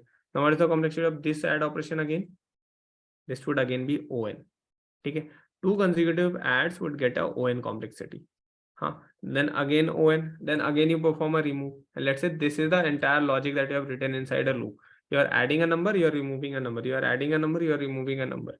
Now this is all these operations would become on, right? Instead, if you just perform this and let's say this remove operation was from the end of the array. Okay, this was like the 9th index that you are or 10th index that you are removing. Okay, the last index that you are removing. Okay, this remove operation.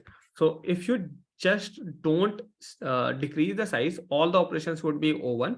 But if you keep on decreasing, creating new array, creating new array, all the operations would become O1, right?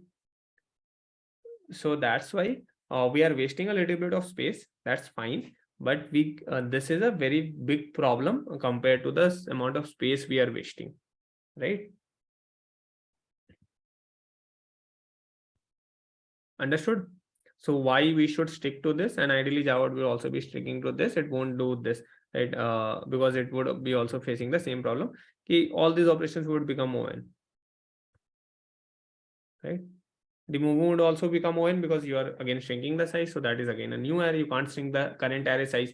You cannot tell that, okay, free the space after 10. You have asked the compiler gave you space. Now you cannot either you free that space completely. You cannot free a partial of that space. Partial part of that space freeing up is never, we don't have that option. So either we free up that complete space or we use that complete space. Okay, so if we free up, we ask a new space of smaller size, we copy all the elements, that's on, right?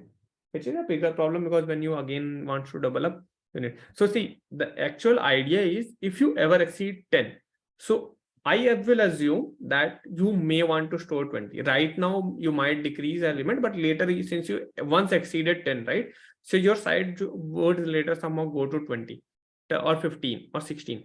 If you exceeded 20, I'll assume that somewhere you might reach to 40, 20, 30, right? So that so this 10, 20 array size is not a very big problem. See, if we have a 20 array element additional, 20 spaces are wasted additional. How much space we are wasting? 20 bytes, right? Sorry, 20 into 4, 80 bytes. 80 bytes very small amount of space, right? Not too much space we are wasting. बहुत ज़्यादा space waste नहीं कर रहे. How we can prevent that? But that is one additional drawback of having array list. That is the only drawback we have on array list, that we don't have the entire control on how much memory can get wasted, right? So for example, when we create a large array like 10,000 size, I would prefer creating it in form of array instead of array list, because array list, a lot of space would get wasted at the end of array. If I know the exact size, there is no point of creating array list, right? If you all know the exact size of the like number of elements you want, there is no point of creating an array list, because at the end you would end up wasting certain amount of space, right? For example, in the case of 1000, we saw it would double from 640 to 1280. We are wasting 280 spaces, right? So if you know the size and you know that it might be flexible, the better way is to create this of initially 1000 size and later then expand it. That's fine. Okay, passing an initial size and creating it, it's like even better than creating it randomly. If I talk about very minutely handling menu. Okay, understood? Makes sense? Clear? So this is it, all about array list, memory, arrays, how it is related. Okay. Sir, here the integer class only store the integer value. Yes, integer will only store integer. If you want to create like of any other data type, we can use long. For long also similarly long, capital long. Right? Long, float, double, same.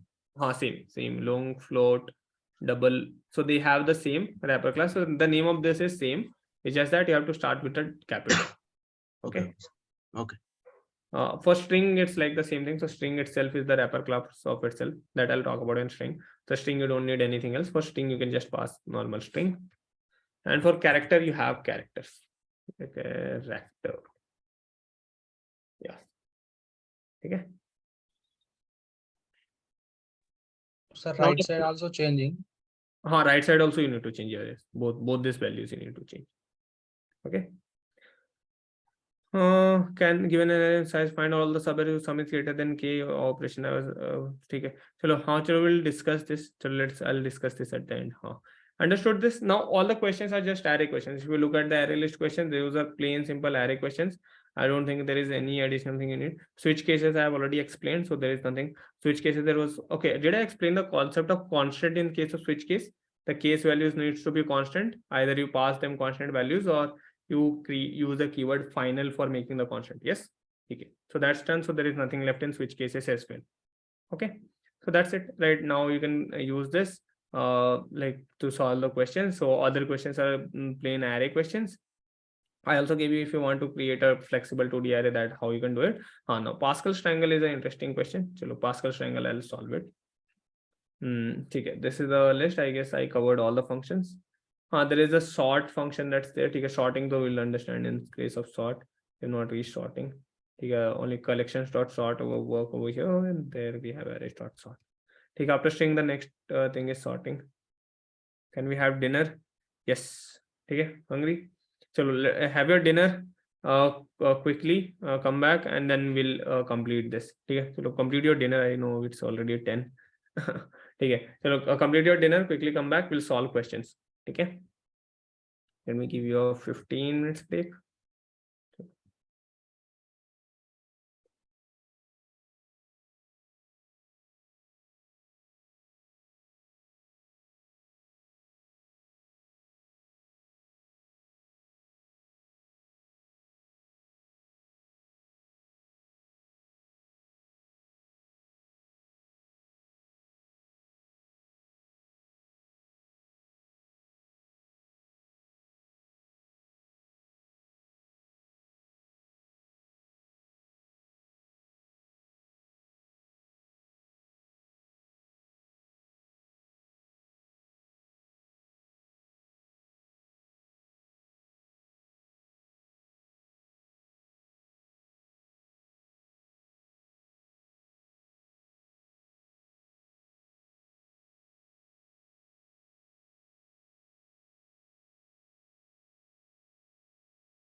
Hello everyone. Welcome back. I hope you all had your dinner.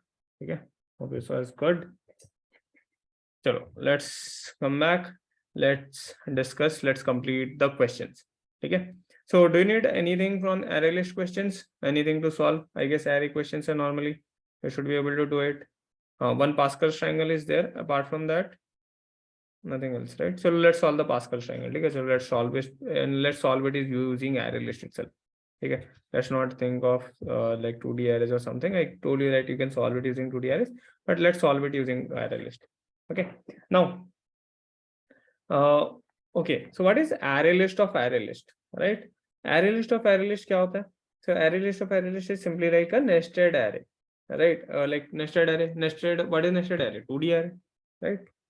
So just that. So I told you, right? 2D array is nothing but a nested array. You have multiple arrays that is like you have storing in each array cell, right? So here also you can think it in the same way that you have an array, okay, and each array cell is again a array. So each of these array cells, each of these array index is pointing to some array. So if you print a of 0, that is array, a of 1 is another array, a of 2 is another array, a of 3 is another array. Okay. So let's start by thinking. I told you the logic. We can create 2D, 3D, ND array list. That is also fine, similar to like how we are getting n-dimensional array. So if you put one more array list within this bracket, so that would be a 3D. If you keep on changing this, it will become 4D, 5D, and so on. Okay, and this also like tells you, like it shows you the picture, right? How, and that is how even 2D arrays are there. So 2D array bhi aisa hi hai, right? 2D array is also just the same thing. We most of the time you see it is getting represented in form of grid, but I told you, right? Ideally, it is actually it is not a grid in memory. Actually, it is not a grid. It is actually like this. So you have an array, and each of these array cells is basically storing some other array, pointing to the reference of some other array, right?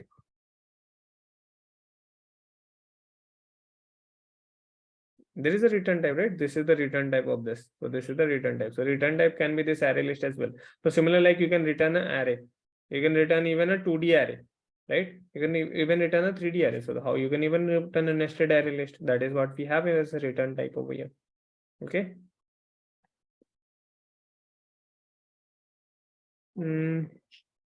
How to add elements in a of ij? So I'll talk about that. So let's solve this and you'll get the idea. Okay. Same way how we access arrays, all those things. I'll even show you how it is similar to 2D arrays. You'll get the complete idea. So let's say we have this as array list. We have array list of which is storing array list of integer. We have a Pascal triangle of size n. Now, so what do we need to create is we need to create an array list. Okay. What is this array list of? We need to create it actually of 2-dimensional size because we want to return this 2-dimensional Pascal triangle. Okay. So array list of array list A and is equal to new. Let's copy this. I might make typing mistakes. Copy, paste. Okay. What is the size of this going to be? Do we know the size? I told you, right? If you know the size, best is to always pass the size. Do we know the size? What is the number of rows you are going to have in this? In any pattern, what's the total number of rows? N. We know the size. So we can create it of n size. Done? Okay. Since we already know the size, there is no point of creating it of flexible size. We can create it of n size. Now, let's say we want to go through each row. I equals to 0, I is less than n. How do we print any pattern? I is equals to 0, I less than equals to n, I plus plus, number of rows. Okay. We just don't have to print it here. We just would be storing it. Now, what's the first array list is going to store? So a dot set. What you are going to set in the first value? What's your first value going to be? A new array list which is storing the value of 1, right? We are going to set 1, but that 1 is not a value, right? Because that has to be an array list. In A, each value is an array list. So in set, if let's say we want to set or we want to add, like let's say we don't want to set, we can't do a set operation. Let's say we want to add. So what we want to actually add? We want to actually add an array list. Okay. So let's create an array list now. And this is 1 dimension. Okay. What is this array list in would store? Let's call it as t. ठीक है, temporary array list is equal to new array list, and let's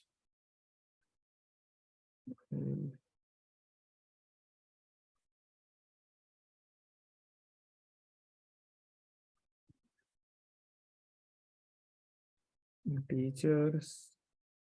That's it. We just need of one size. What's the one value that we are going to put? E dot add. We're just going to add a value 1. We just need to add this newly created array list into our resulting array list, which is A. Okay, into this result wala array list, we just need to add this. So add T. See, so what we are doing is we actually pushed an array list into another. So see how it looks like. So initially we created A as a 2-dimensional array list. So each of these A values can be array list. Now I created a T as a 1-dimensional array list, which stores a single value 1, which size is 1 because the first row is 1. So it just basically stores the first row, which is 1. Now I added this one size into here. So now we have one array list of having size 1. Rest all will find out.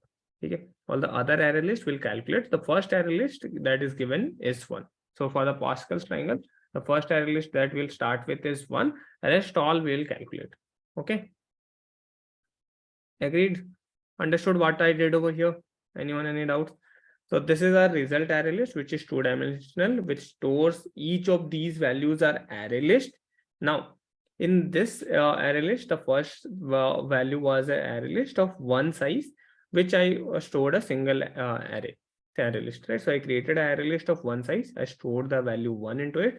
So this would look something like this: a single array list having a value 1. Okay, single value. Now I added this array list into a result array, which is A. Okay, or let's call it as result, right? So for better this readability, let's call it as result. So into this result, I added it into A. Okay, this array list. Now I already have one row, so let's start with 1. So okay, we could have gone from 1 to n. So let's start with 2 to n. Okay, so because we have already added the first row, so we don't need to add it again, right? So we can start with 2. Okay, simple. Now every time what I need to do is I just need to start with a new array list. Let's call it as temp.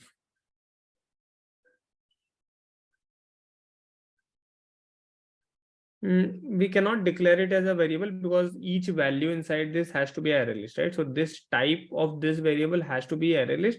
We just can't have it as variable, right? So this is not just a normal variable. See, so for example, let's say, okay, let's say this we create a normal array. Forget about array list. So this is an array, okay, int array, and I told that this is an integer array, and I have to store each of these values as integers. Okay, so 1, 200, 50 or something like that. Now let's say there is some other data type. Let's say character. Character can also store a digit. Okay, can if I store this, will it store 1 as a number, or will it store something else? It does something else. It stores the ASCII value of it. It doesn't store 1 as a number, right? So same thing over here. If I just take an integer x equals to 1 and I just write a result add 1, take, or if will it add it in form of array list? No, this is not going to add this in form of array list because 1 is not array list. It will just do this, will just try to perform this operation, add 1 into the existing array that is there. Now, will this happen? No, this will actually fail. Why? Why this will fail? Because I told earlier that each value will be an array list, and this cannot be done. Okay. So since we earlier told each value in the array is going to be an array list, which is like an array. So if you store an array list, that's fine. If you try to store anything else, it is going to tell you error. Similarly, if you try to store a string into a float array, if you try to store a character into an integer array, you might see some different result, or you might see error. The same thing is over here. So since this stores array list, we need to create array list, store it. Okay. Here also what we are doing, we are creating a new array list, which is okay. We don't know the size, so its size will be what is the size? I. Okay. The size would be I for row I size, right? So just check. So row 1 has 1 size, row 2 has 2 size, row 3 has 3 size, row 4 has 4 size, row 5 has 5 size. So we already know the size. So let's create it of I size. Okay. Now what are the values that we are going to put? So the first value is always 1. We can simply add temp.add 1 to the start. No doubt. We can simply add 1 to the end as well. So the first value and the last value is always 1. We don't have to do anything to it. Yes. What are the other values? Okay, the first value, last value is always 1. What is the values in middle? How do we get them? So the middle values, let's say there are remaining n minus 2 values, right? So for example, if there is remaining values, there will be n minus 2 values. So let's run a j loop, which is going to run from 1 and j is going to run for less than I minus 2. So check when I is equals to 2, will the j loop run? So j loop is running from 1, 1 less than 2 minus 2, 1 less than 0, 1 less than equals to 0. Is it true? No. So will this loop run? This will not run. So what we'll do, we'll just add 1 to the temp. We'll add 1 to the temp at the end. So we'll basically add 2 ones. Okay. And that is our array list 1, 1. And we can simply add it to the result. Whatever temp we got after here, we can simply add it to the result. Now how it would look like in case of this.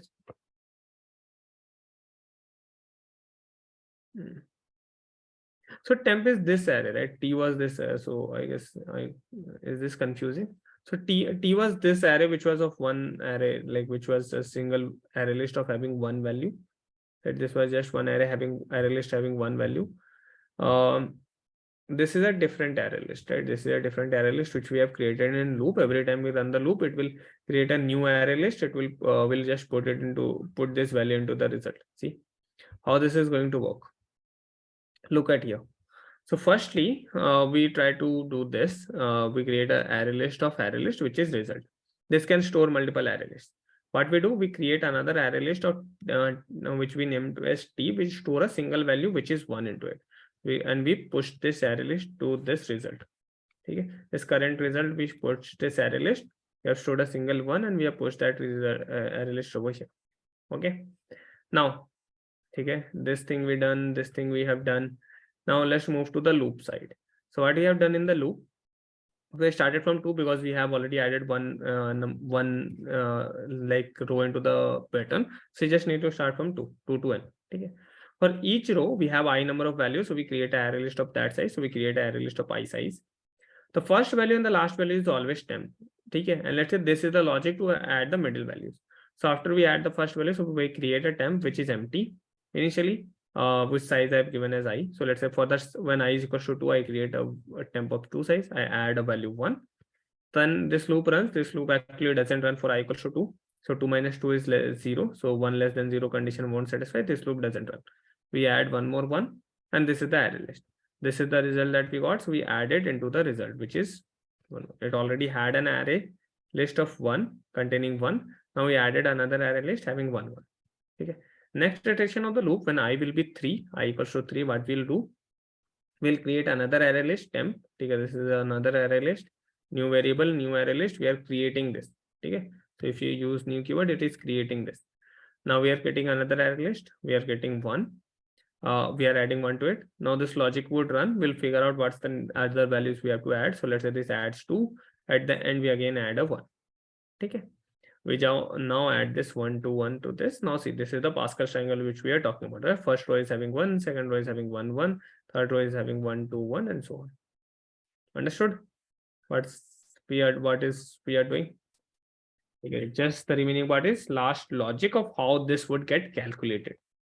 So we have to calculate it from the previous row.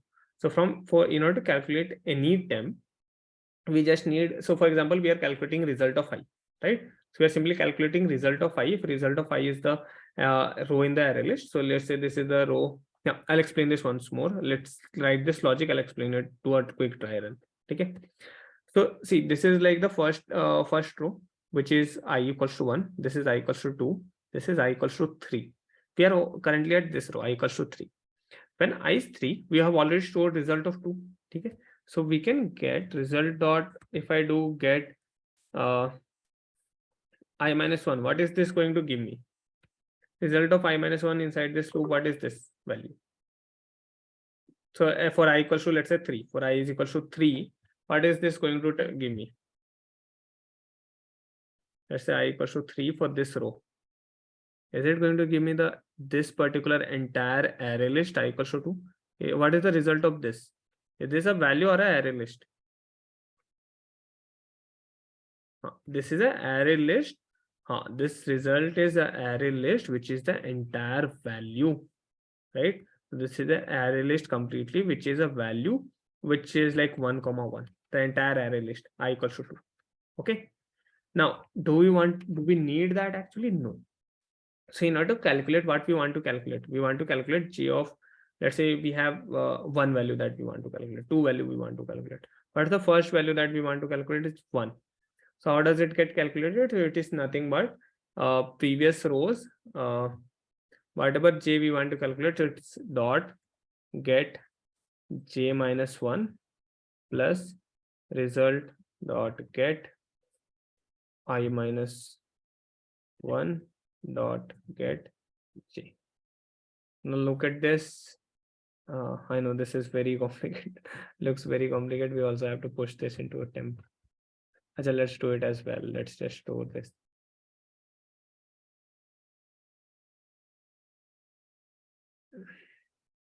And then we can simply push it temp dot add var. Done. At the end, you just need to return this. How many of you got any idea? No idea. Okay, I'll explain this. Don't worry. I know this looks like very scary for the first time. When I saw this nested array list, nested vectors, this looked scary, but this is easy. Trust me. Chalo, let me just do once. Test this. So what's the input that we are giving? 3, 5. Let's say, let's give it a 5.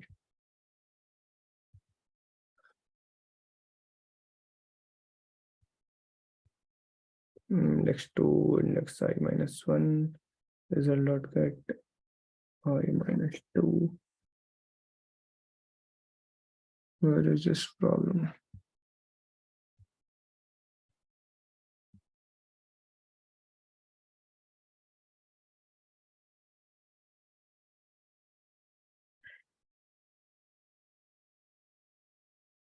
No, I don't need I minus minus. Any problem in printing over here? Okay, this is fine. And this is adding zeros. This is the problem in this particular line. And we have added val result of I minus 1, which is the previous row. This is going to represent the previous row, which is result of 1. So that's 0, 2 for the second row. Okay, got it. I guess this is 0. This is 1. Okay, there's the first row, second row for third row. So this is third minus 2. Okay, which is I minus 2. This should be I minus 2. Okay, and that is J index is fine.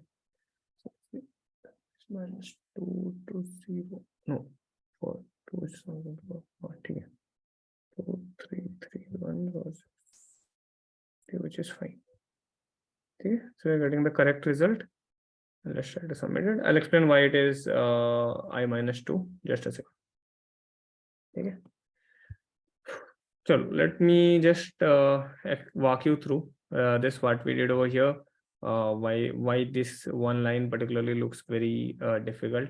So it is a very simple line. You all have done this thing in case of 2-dimension array, just that in case of array list it looks a little bit different. See. It's result of ij. Yes, it's result of ij. See, so this part everyone understood.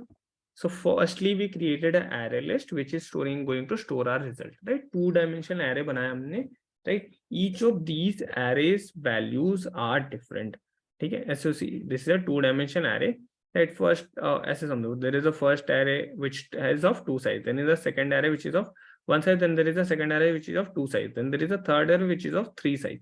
Then there is a fourth array of 4 sides. Okay, this is how your array list looks like.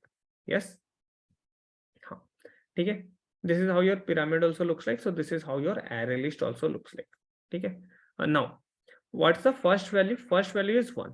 Okay, so for first value, we don't need to do anything. We can just create an array list which is storing this 1. We'll add this array list into our result. So basically, we added this 1 size array list into our result. Okay, everyone got this part? Created a nested array list. We have stored a 1. Or if you create, like say, if I just create a 2-dimensional array instead of this, new int, and I just tell that the number of rows is n, and I don't tell the number of columns. Okay. So can I store a column by creating a like one-dimensional array of size 1? Yes, we can create a one-dimensional array of size 1, store the value 1, and store it here. Okay, no problem. Now look at here what we have done after it. So here where we have a logic that needs to run in loop. Okay, what is the logic? So if this logic says that the first value and the last value of this pattern is always going to be 1. First value 1 and last value is also. First value is 1, last value is also. First value is 1, last value is also 1. Okay. Acha. So okay, first and last values are 1. What else? See. So let's do it for the row number. Okay, let's take it in row wise. So this is 0, 1, 2, 3, 4. Easier to understand. So row 0 we have already put, right? So row 0's value we have already put. Let's call it as row 1, and we are going to run it for less than n. Okay, and let's do it for I minus 1, and this is also I minus 1. Now this will be fine. Okay, you don't need minus 2. Okay, you can do it from 2 to n, and that is very important. It's easy to understand. Let's explain it in the easier way. So let's say this is 0, which we have already put. Row 0 तुमने already रख दिया result में. So this is done. First iteration I is starting with row 1. I is equals to 1. So I equals to 1, which means we are want to put something at the row 1. Now what we are doing, we are creating a new array list. We just what is the size of this? Its size is okay, I plus 1. We need to create it of I plus 1 size now. Okay, its size is going to be I plus 1, right? So just check for any I equals to 1, its size is 2, I equals to 2, its size is 3, I equals to 3, its size is 4, I equals to 4, its size is 5. So we are creating it of I plus 1 size. Simple. Now what's the first value on this array list? The first value that is, so that temp array list, first value is going to be 1. So we put a simply 1 into it. We added a 1 to it. Now what's the next value? So we'll try to run this logic if possible. So what is this logic doing? See, so we are running j equals to 1. So j is going to be 1. Currently I is 1. So we do 1 minus 2. Oh, okay, we need to do 1 minus 1. Okay, here also we need to do 1 minus. Okay, it is n minus 2. 1 minus 1 is 0. Next 2 minus 1 is 1. We need to. Okay. So also we can change it to 1. Okay. Now check. So for the first iteration, just that it we don't want to run it. So we have done I minus 1. Now check, is it going to run for I equals to 1? I minus 1 is doesn't run. So 1 minus 1 is 0. 1 less than equals to 0 doesn't satisfy. We don't run this loop at all for the first iteration. Okay. We don't run this. We go over here. We add another 1 to the temp. Then this is how what's we have added to the temp. Firstly, a single 1. This loop doesn't run because the condition doesn't satisfy. We add another 1 to the temp. We push this into the result. So we push this into the result. So we create another array like array list, which is 1 and 1. We push it into the result. Okay.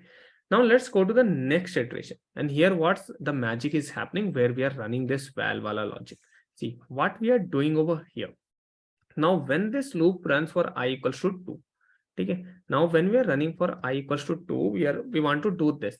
Now this 2 value is going to come by performing some addition operation by adding these 2 values, right? Now, okay. So when again for I equals to 2, I created a new temporary array list which is empty. Okay, I initially created an empty 1. Okay, and then we added a 1 to it. We created an empty array list. We added a 1 to it. Now once we added a 1, what we are doing over here is, see, we try to run this loop. Now how many times this loop is running? So running from 1 to j equals to 1 to j is 2 minus 1, which is 1. So we are running from 1 to 1 only one time. And what is the operation that we want to do this one time? So we want to find the sum of these 2 index and get this value. Whatever is the sum that is presented, these 2, whatever is the value, we want to add both of them to get this value. How we are adding both of these index values? See, so this index, what is this? So currently we have result, which is storing this 2 arrays, right? So result of 0 stores this, result of 1 stores this. So we want to find out this result of 1. I value is 2. So what is result of 1? So result of I minus 1 gives you result of 1. Okay. So result dot get. So if like let's say this is a 2-dimensional array. Okay, result is a 2-dimensional array. So what is result of 1? In a 2-dimensional array, what is result of 1? This single 1-dimensional array, is it? Yes or no? Result of 1 gives you this 1-dimensional array. Yes. So result of 1 is a 1-dimensional array. So result, or in case of array list, if you do result dot get, so what is get? Get is nothing but doing this, right? Get is nothing but writing this. In when you write a dot get, and you pass the index, let's say a dot get 0, what you are telling? You are simply writing a of 0. In case of one-dimensional array, this is giving you the value. This results in the value. In case of two-dimensional array, this results in a array, right? And in case of a array list, this is a two-dimensional array list. What this would give you? This is giving you an array list. So this gives you an array list. What is the array list? This array list is basically 1, 1. Now, do we want the entire array list? No, we want one value for it. Which value? So if j is equals to 1, then what are the two values that we want to sum up? So for j equals to 1, right, we want to sum this and this. So which is the index? So this index is 0, this index is 1. So we want to sum up j minus 1 and j minus 1 and j, right? So we want to sum up j minus 1 and j, which is 200. Yeah. So it is j minus 1 and j, right? So we want to find out this sum. So I'm telling, I got this array list. I'm telling, get me the value in this 0 index of this. In this array list, what's the 0 index value? 1. And then what's the value at the 1 index? So 1. So we add 1 plus 1, which is 2. And we are pushing this into a temporary array. So temporary array simply had us 1, 1. Now we added a 2 to it. And then we'll go to increase j. J will increase to 2. This condition won't satisfy because this is going to be 1. So this is going to, loop is going to end. And now we are going to come out and we are going to add that 1 at the end like we were doing earlier. Understood how we are getting to? So from the previous array that we calculated, we are just trying to do, this is like if I write it in a simple 2-dimensional, this is just writing this result of I minus 1, j minus 1 plus result of I minus 1, j. Yes, you all know this operation. Previous row, j minus 1 index, previous row, j index. We are just trying to get two index values and we are just trying to add it. It's just that you can't write this off operations over here. So result of I minus 1 changes to result dot get I minus 1. Now, and this changes to get j minus 1. So you can change them, right? So if you have 2-dimension, 3-dimension, n-dimensional, so you write a result of a of I, j, k if you have 3-dimensional, right?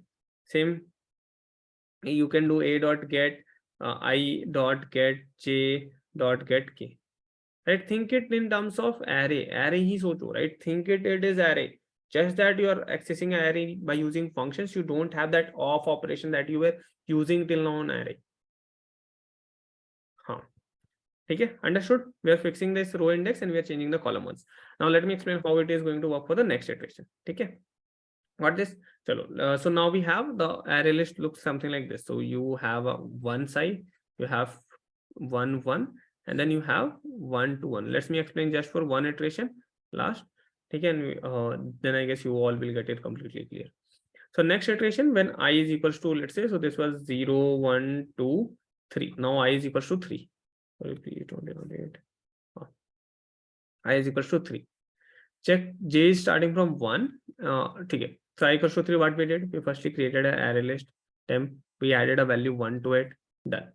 Now j starts from 1. For what value? 3 minus 1. So we are going for j is equals to 1 to 2. So now this loop is going to run for 2 times. What we are doing? So when we are trying to find out this fourth array list, we have not put it into the result. We want it to be of 4 size. We have created that array list of 4 size. We just have not added the 4 values. Firstly, we have added 1. Now this loop is going to add 2 more values. First loop, what it is going to get? It is going to get the previous array. So like I is equals to 3. So we are going to get 0, 1, 2. We are going to get this 1 to 1. Now we are going to get this. So this a of I minus 1 is 1 to 1, right? This is this index 2, which we are going to get this array list. Now from this array list, which two values we want to sum up?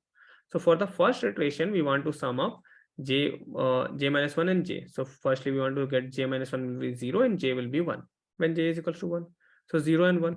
So what is 0 and 1? So 0 is 1 and this previous index 1 is 2. So we're going to get 1 plus 2, which is 3. So we are going to put 3 into the result. Next iteration again, j will be 1. So you are going to get j minus 1 is j will be 2, j minus 1 is going to be 1 and j is going to be 2. So we are going to add a of 1 and 2, which is 2 plus 1. So we are going to 2 plus 1, which is again 3. We are going to add another 3 to it. J is going to terminate. We are going to add a 1 to the end of this. And then finally we add this to our result 1, 3, 3, 1. Understood? This is a good interview question. Yes, this is a very good interview question. These are the few kind of things that will interview will notice where you have put it. So for example, when creating an array list, did you create, since you already knew the size, did you take advantage of it, or you just created a normal array list, right? Because that is wasting some memory. Here you have since you already knew the size, you did not waste any memory. Right. You also know that it can be created using a two-dimensional matrix where you can have different rows can be of different sizes.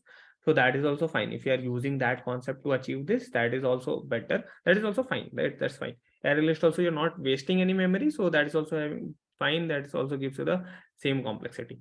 Okay. Until your complexity is same. And these are the few things which you can handle. For example, here knowing the size you created of one size. Can it be done using one array? So using one-dimensional array, you can get the last row, right? So you can use the current array to update it, but you will not be able to get this entire matrix, right? You will not be able to get this entire values. You can start by placing 1, then 2 ones, then updating it in a certain way that you can use that same space. But finally, you'll be ending up with the last row. You cannot have all the middle rows of this. Okay, but yeah, that is possible. Time and space complexity. Yes, let's talk about time and space. So space wise, it is n square, right? See, why it is n square? Simply because like the last row is order n. Okay, just try to find out the sum of how much space you are using. So last row is having n elements, then n minus 1, then n minus 2, then n minus 3, then n minus 4, and up to 1. What is the sum of all the numbers from 1 to n? N into n plus 1 by 2, right? Or n square by 2 plus n by 2. What is this? Big O of n square. So space wise it is big O of n square. Time wise also it is big O of n square. Why time wise it is big O of n square? See, time wise what we are doing is outer loop is run from n and inner loop also runs for almost order n. Okay. So it is n square. Okay. This is little bit optimized, right? You will not see exactly n square spaces because you have like somewhat lesser than that. You have somewhat lesser than n square spaces actually, but yeah, if you talk in bigger terms, it is n square, time and space, both of them. Okay, clear? Interesting question, interesting solution. Using factorial, can we get elements in this Pascal's triangle? Factorial, is there any way? Is it anyhow related to factorials? I don't know any factorial concept over here. Factorial, how is it? Achha, you are telling this is not sum, this is factorial of the previous ones. Achha, NC, oh, okay, it's basically NCR. So NCR gives you basically, it doesn't, what I would say. So using each of these cell values, you get it. So for example, you can get a particular row value. That is like the NCR of combination, right? N is the total number of rows that you want. R is the whichever rows value you want to get, right? I guess something like that. You can use that. That would but still result in the same complexity because each calculation is NCR is order n. Right? For doing it for n rows will make it n square. Okay. So anyways, you are going to get the same complexity. Okay. Hey, now try to solve this one. Other questions I guess are easy. You all can solve it. Similar like switch case problems are very easy. Switch case, I don't think you need to I need to do anything. You know, conditional programming. In case if you are stuck in any problem, yes, to bring it up, we'll solve it. Try to solve. Can you please explain the Pascal's triangle to how we can approach? Okay, let's do this. So I'll explain the question. You can try today, and then if not, we'll solve it tomorrow. Okay, what's different over here? So your task is to complete the function which receives n as a parameter and returns the nth. Okay, so here just you have to return the last row. You don't need to return the entire triangle. Okay. So we can return the last temporary array list, right? Yes. So basically, so let's talk about how your code would differ. So here you are creating a two-dimensional array list. Your result will be a single-dimensional array list. Its size is going to be n because like at max it is going to be n size into n size array list, right? Okay. Now this temporary arrays, you can create as many of them, 2, 3, 4, because that would die out after the loop ends, all those, right? Now like you can store the previous array value, just you need to know two of them at any point of time. One that you are calculating, other one was the previous one that from which you are calculating the current one. That's it, right? So from any previous whichever previous you are calculating current, so that it's just that you need to know. You can reuse the same one. So for example, here check when you are calculating a of 1, what is this a of, so this is 0, this is a of 1. So what is a of 1? A of 1 is nothing but the sum of a of 0 plus a of 1, which is fine. So if you like just find this sum out and overwrite it, you will end up overwriting a of 1. Okay, now there is a problem. You want to use a of 1 over here as well. So you just need to take care of this. If you override this to 4, okay, and then you are reusing it, there is a little bit of problem. So you can use two array lists, one that stores the previous. So this is like the previous, and you can find the current using this. Once you find the current, next iteration, this becomes your previous, and the next new array list becomes your new current. Okay. At the end, finally, whatever array list you will be staying with, that is your result. Got some idea? So basically, there will be one final result and one temporary array list that you will be every time creating. So, Yes. or we can find n plus one array list in what we do in the same way, and we can return the nth array, temporary array. Yeah, that you can do. So for example, here we can like simply, instead of just, you can have the exact same logic, and you just can return a dot get whatever is the nth index, right? So n minus 1, right? So this is your solution.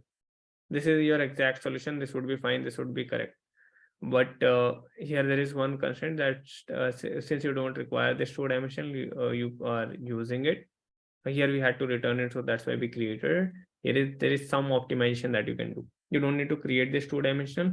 Either say you can use it in this way. So for example, every time you find a temp, okay, you just store it in the result, and just do result of 0 to get this every time. Okay. Try to do it in this way. You find a new temp, store it in the result. So result increases, result increases, result increases, so on. Okay. Or like you can use a loop to copy these values into the result as well. That is also fine. Okay. Think it in terms of a little bit different to, so that you save some space. Okay. You can do this. This is correct. There is no problem in this. This is fine. Just that you can save some space because you don't require this array list. That's the only point. Okay.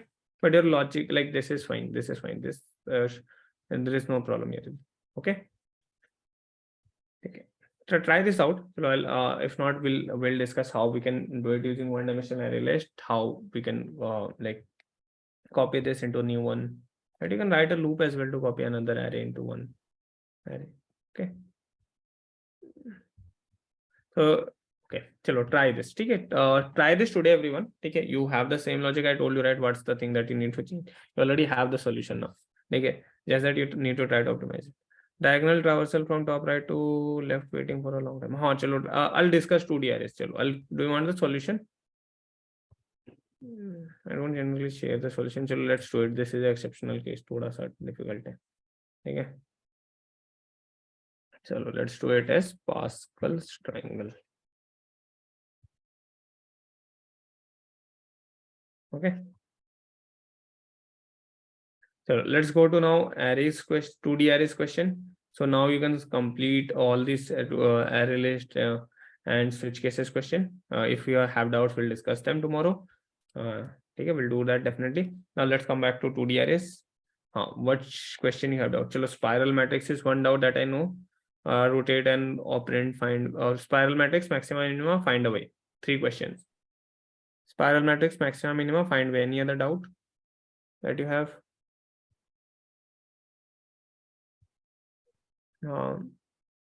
Maxima minima spiral matrix. Diagonal traversal, is this now still doubts, not solved? Alt matrix sum. Which one should I pick? So I'm thinking. So because we can do only one question, we have only 5 find way out. Chalo, you want hints from me? Chalo, I'll give you hints for all the questions. Okay.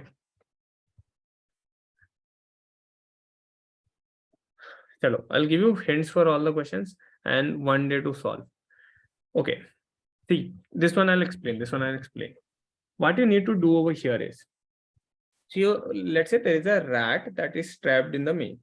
Okay. So there is a rat that is trapped in this maze, which is 0 and 1.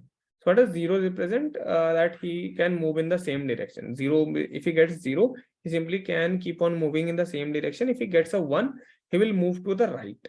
Okay. So, and he initially starts with this and he's moving towards this direction. Okay. This is given into you in the question. Okay. You can read through this, and this is what is given to you.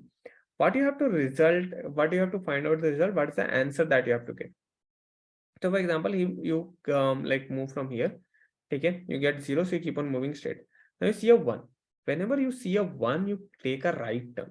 So what does right turn result in? So when you take a right turn, you go towards this, your direction changes.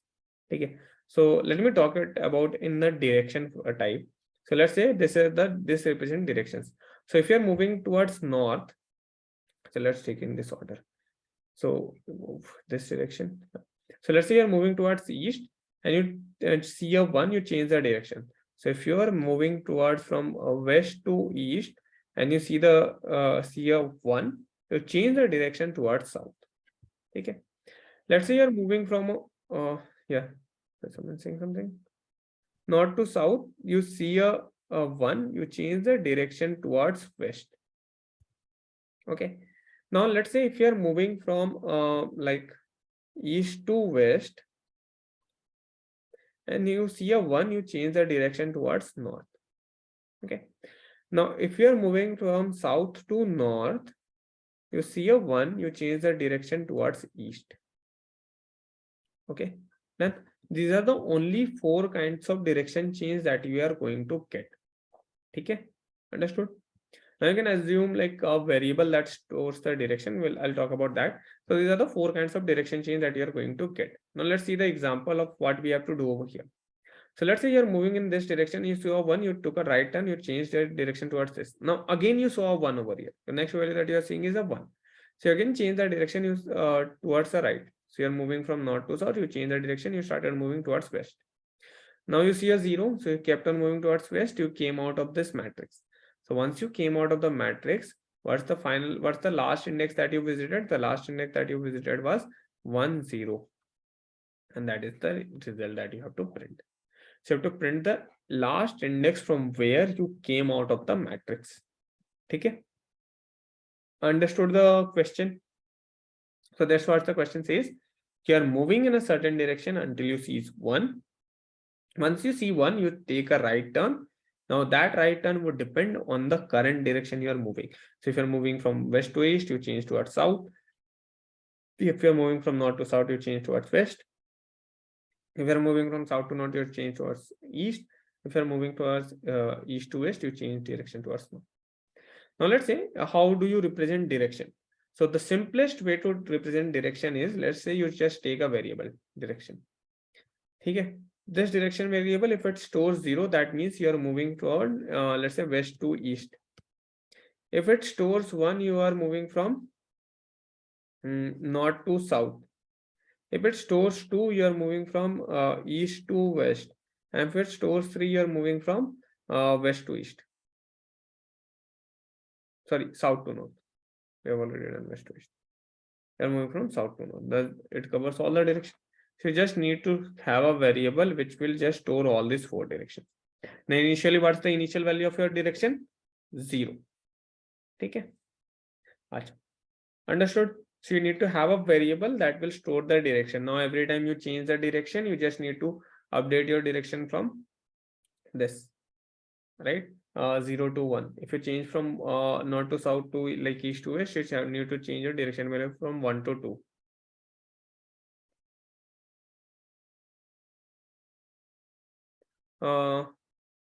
Traverse the diagonal from top right to bottom left. Top right to bottom left, this diagonal you're talking about? Shiva, is this the diagonal?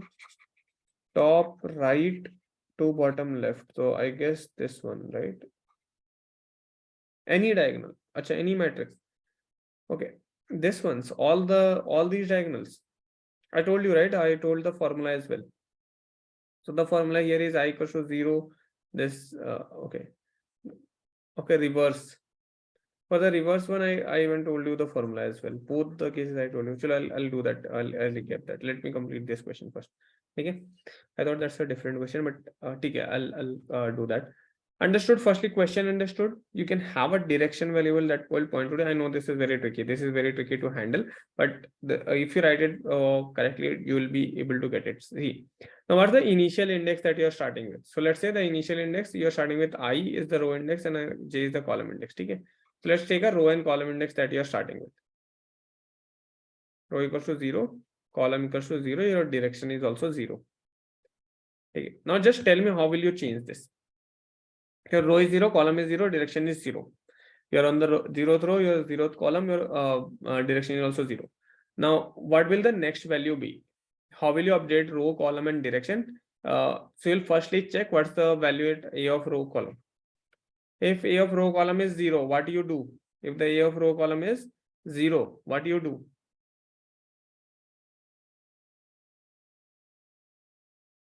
If 1 will change the direction to right, but if it is 0, we'll keep on moving in the same direction. So the direction is 0, or what does keep on moving in the same direction means? So your row remains same and you just increase the column index. So your column index increases by 1. Okay. Next time again you will check row column. Now this time row column is your value you are getting is 1. Okay. So once you get 1, what you do? So you change direction. Okay. So you change direction. How? So if your direction was 0, you change it to so your direction was 0, so that means you're moving from west to east. You change it to north to south, that is 1. So your direction will change to 1. What is north to south direction? North to south is direction by represented by direction 1. How your row column should update? Here from here you should change to bottom. So your column should remain same and your row should increase by 1 in this situation. Yes. So your column is remaining same, you are just increasing the row by 1. Understood? I did 2 operations now. I changed the direction to 1. I increased the row as well. Now look at it again. Now this time again you'll find out row column. Now what you need to do this time? We'll check. You got row column. Okay, its value is 1. Now since the value is 1, what you need to do? You need to do 2 things. Change direction, update the row and column. So how will you change the direction? So what's the current direction value? Current direction value is 1. So 1 means you're moving from north to south. How do you change it? You need to change it to moving from east to west. Which direction value represents east to west? Direction 2. So you need to change the direction from 1 to 2. And how will your row and column index change? So you will remain in the same row, but you need to change the column. So column should be decreased by 1. So your column will become 0. Okay. There's a lot of if checks. It's just if checks that I'm talking about. Your if checks. You have 4 if conditions. Yes, there is 4 if conditions for each of them. So for like for example, if your A of row column is 0, then there is 4 if conditions. If the row and column value is 0, you'll have 4 if conditions. If this value is 0, you need to check 4 things. What if the direction is, what will you do if the direction is 0? What will you do if direction is 1? What will you do if direction is 2? What will you do if direction is 3? Okay. And if your row column index value is 1, if your row column index value is 1, else if it is 1, if it is not 0, then it is definitely going to be 1. Then you again need to check for 4 scenarios. Direction is 0, what you'll do? Direction is 1, what you'll do? Direction is 2, what you'll do? Direction is 3, what you'll do? So in this case, when this value is 0, only the A of ij value is going to update over. A of row column is only going to update over here. You're not going to change the direction. You'll keep on moving in the same direction. You just update A of ij, right? You just you just update row and column, not A of ij. You just update your row and column. What your row and column values are going to be for the next iteration. You just update your row and column. Okay. But here, in case of else, when the value is 1, You need to do two things. You need to update your row column, how your row column will change, and you also need to update your direction, how your direction is going to change. If the direction was 0, it would become 1. If it was 1, it would become 2, and so on. Right? If it was moving west to east, your direction would change to north to south, it would become 1. If you are moving from north to south, it would change to west, east to west, which is 2. Okay, and so on. Okay, understood. And at the end, what should be your base condition? When should you end this loop? When should you keep like till when you should keep on checking this, and when you should say, okay, I'm done checking now. I don't need to check for a of ij, a of row, any row column. When we are at borders, when we go out of bounds, yes. If you exceed the border, if the row becomes -1, so for example, let's say, let me do one more iteration, you'll understand. So from here, I went to here. So now I am row 10, which is a valid value. So I'll check row of 10. What is the value? I get 0. So row of 10 is 0. My direction is 2. So I'm moving from west to east to west. East to west. How do you update the next? So if the value is 0. You don't change the direction. You just decrease it. So you decrease it. How will so you decrease what you decrease? You keep on the same row. You just decrease the column. So this is from -1. So once it becomes -1, you end. Right? The value ends. That stops. Right? The loop stops. Now you need to just print the last value. Now figure out how will you get the last value since you updated the row column. That is one thing that you need to figure out. Write this logic. Think through it. Is that yes, this is a very common question. This is like asked in a famous problem like rat in a maze. You have a rat that is moving in a maze. Now there is like a lot of variations. If it's like this is written 1, you take a right turn, it sees a wall, it tries to find out the nearest diagonal 0 or something and moves to that. So there can be multiple variations, but the concept is same. Okay. Hello, try to do this. I give you hints. Okay, this is time taking. I know this question is if it is taking time, you will learn a lot of things if you implement this. Like you'll learn a lot of concepts. Snake game or any rat in a maze kind of problem is like this. PM say okay, yes, so that's fine. We are learning, right? That's completely fine. Okay. Diagonal of a matrix. Yes, sure. Is that still not clear? Acha, I have explained it in the previous recording. If you want, we'll cover it tomorrow if you have any diagonal specific questions. So see, you just have to figure out that relation. ठीक है, वो relation file figure out करना है. ठीक है? Okay. Maximum minimum I'll solve. Maximum minimum, find the way. These two questions I'll solve anyways in the class. Apart from this, if you have any other question, we'll do it. Okay, we'll pick it up. Okay, so chalo, let's use tomorrow's session as well. We'll solve a spiral matrix. Okay, there is one more spiral matrix also we have to solve. So I have 3 questions to solve. I require 30, 1.5 hours. Take 1.5 hours for all the 3 questions to solve. Okay, since I've explained this, I require like 1.5 hours. It should be fine. Okay, so I guess tomorrow we'll start with strings basics. So I'll solve these 3 questions. Let me write it over here so that I don't miss it. You all don't miss it. Okay, so try this now. Find a way. So find a way, at least try that. Okay, maximum minimum is easy to understand. See, maximum is actually an easy question. Okay, find a way. Maximum minimum, I'm giving you one more day. Okay, and what's the spiral? Okay, so now you need to like try these 3 questions. Take a day, try it more. Okay, if not, we'll do it tomorrow for sure. Also complete this questions on array list and switch cases. I don't think you'll get any more doubt. Pascal triangle was one question that I guess you would have doubts, but that's both the variations I explained it. Right. Apart from that, everything else should be there. Diagonal printing optimized. See, printing cannot be printing can be optimized from n square to n. For diagonal it can be optimized. So okay, I'll show that. I've told, right? We'll show that. Anyone was able to figure out how printing is optimized from n cube to n square? Anyone got the idea? No idea. Today there is assignment are 2 hard.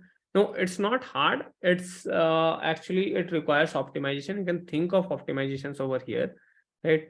There is I'd say only find a way and maximum minimal like little bit difficult. Apart from that, all the other questions are like doable, not very difficult. Okay. Second assignment will be hard, right? This will be definitely hard. The first assignment is easy. Second assignment has to be little bit hard. Boundary traversal is easy, but spiral order is like the higher version of it, so it would be difficult. Diagonal is easy, but then top leads and doing something on the diagonals will be little bit difficult, right? So you have one concept diagonals. I explained you that. Now difficulty might increase from question to question. Okay. So we'll solve these questions. Don't worry. We have like I have also we have this month 3 revision sessions extra. So if there is like required, we'll do it. But we are only left with 2 topics, so I am like very happy on that part. Okay, we are very much good on track. We'll complete strings and sorting within time by this week, so we can get to solve all the questions. There should be, I feel, the one classes, but don't worry if the classes are less. So I manage it, right? I take the additional classes. So if it is lesser scheduled, then I take classes on my own, right? So you don't have to worry for that. If you need classes, just tell me, right? If you need classes, ki, sir, we don't feel confident on 2DRS. We have some gym questions that we want to discuss. We have doubts. So you don't start with strings until we are clear with this. I'll not start, right? I'll my focus is not to cover the topics in the order. My focus is to keep on clearing them. Okay. I wanted to talk something on the last. I have lesser audience. Chalo, I'll talk that in tomorrow's session.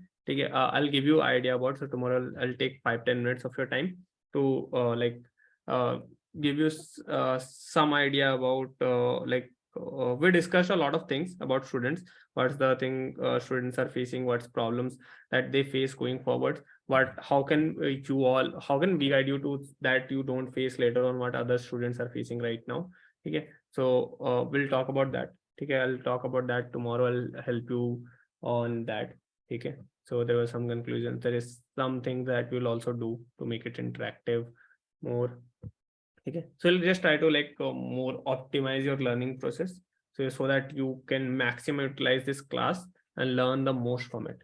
Okay, while printing something, does it keep the problem in printing a of ij in place of ij? So if you print ji, so if like it is within bounds, you will not get error, but if any one of them exceeds out of bounds, so you will get errors, right? So out of bounds error would come if you exceed that boundation. If you are within bounds, then it's fine, right?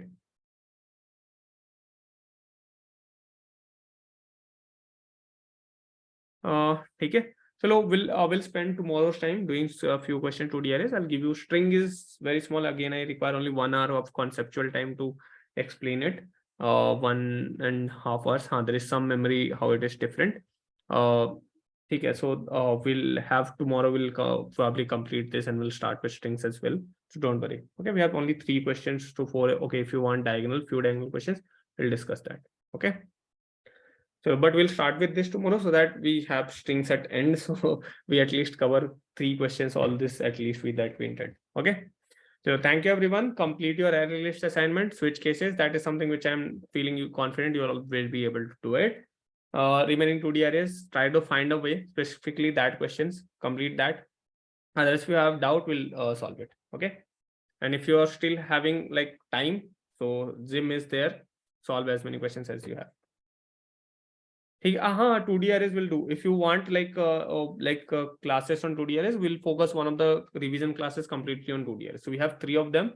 So one will completely dedicated to 2D arrays and the other 2 will use to recap everything: conditionals, loops, 1D arrays, array lists, string, sortings, everything will use for other 2. One class might dedicate to complete 2D arrays. So that's not a problem. Okay. If you require classes, just let me know. We'll do that.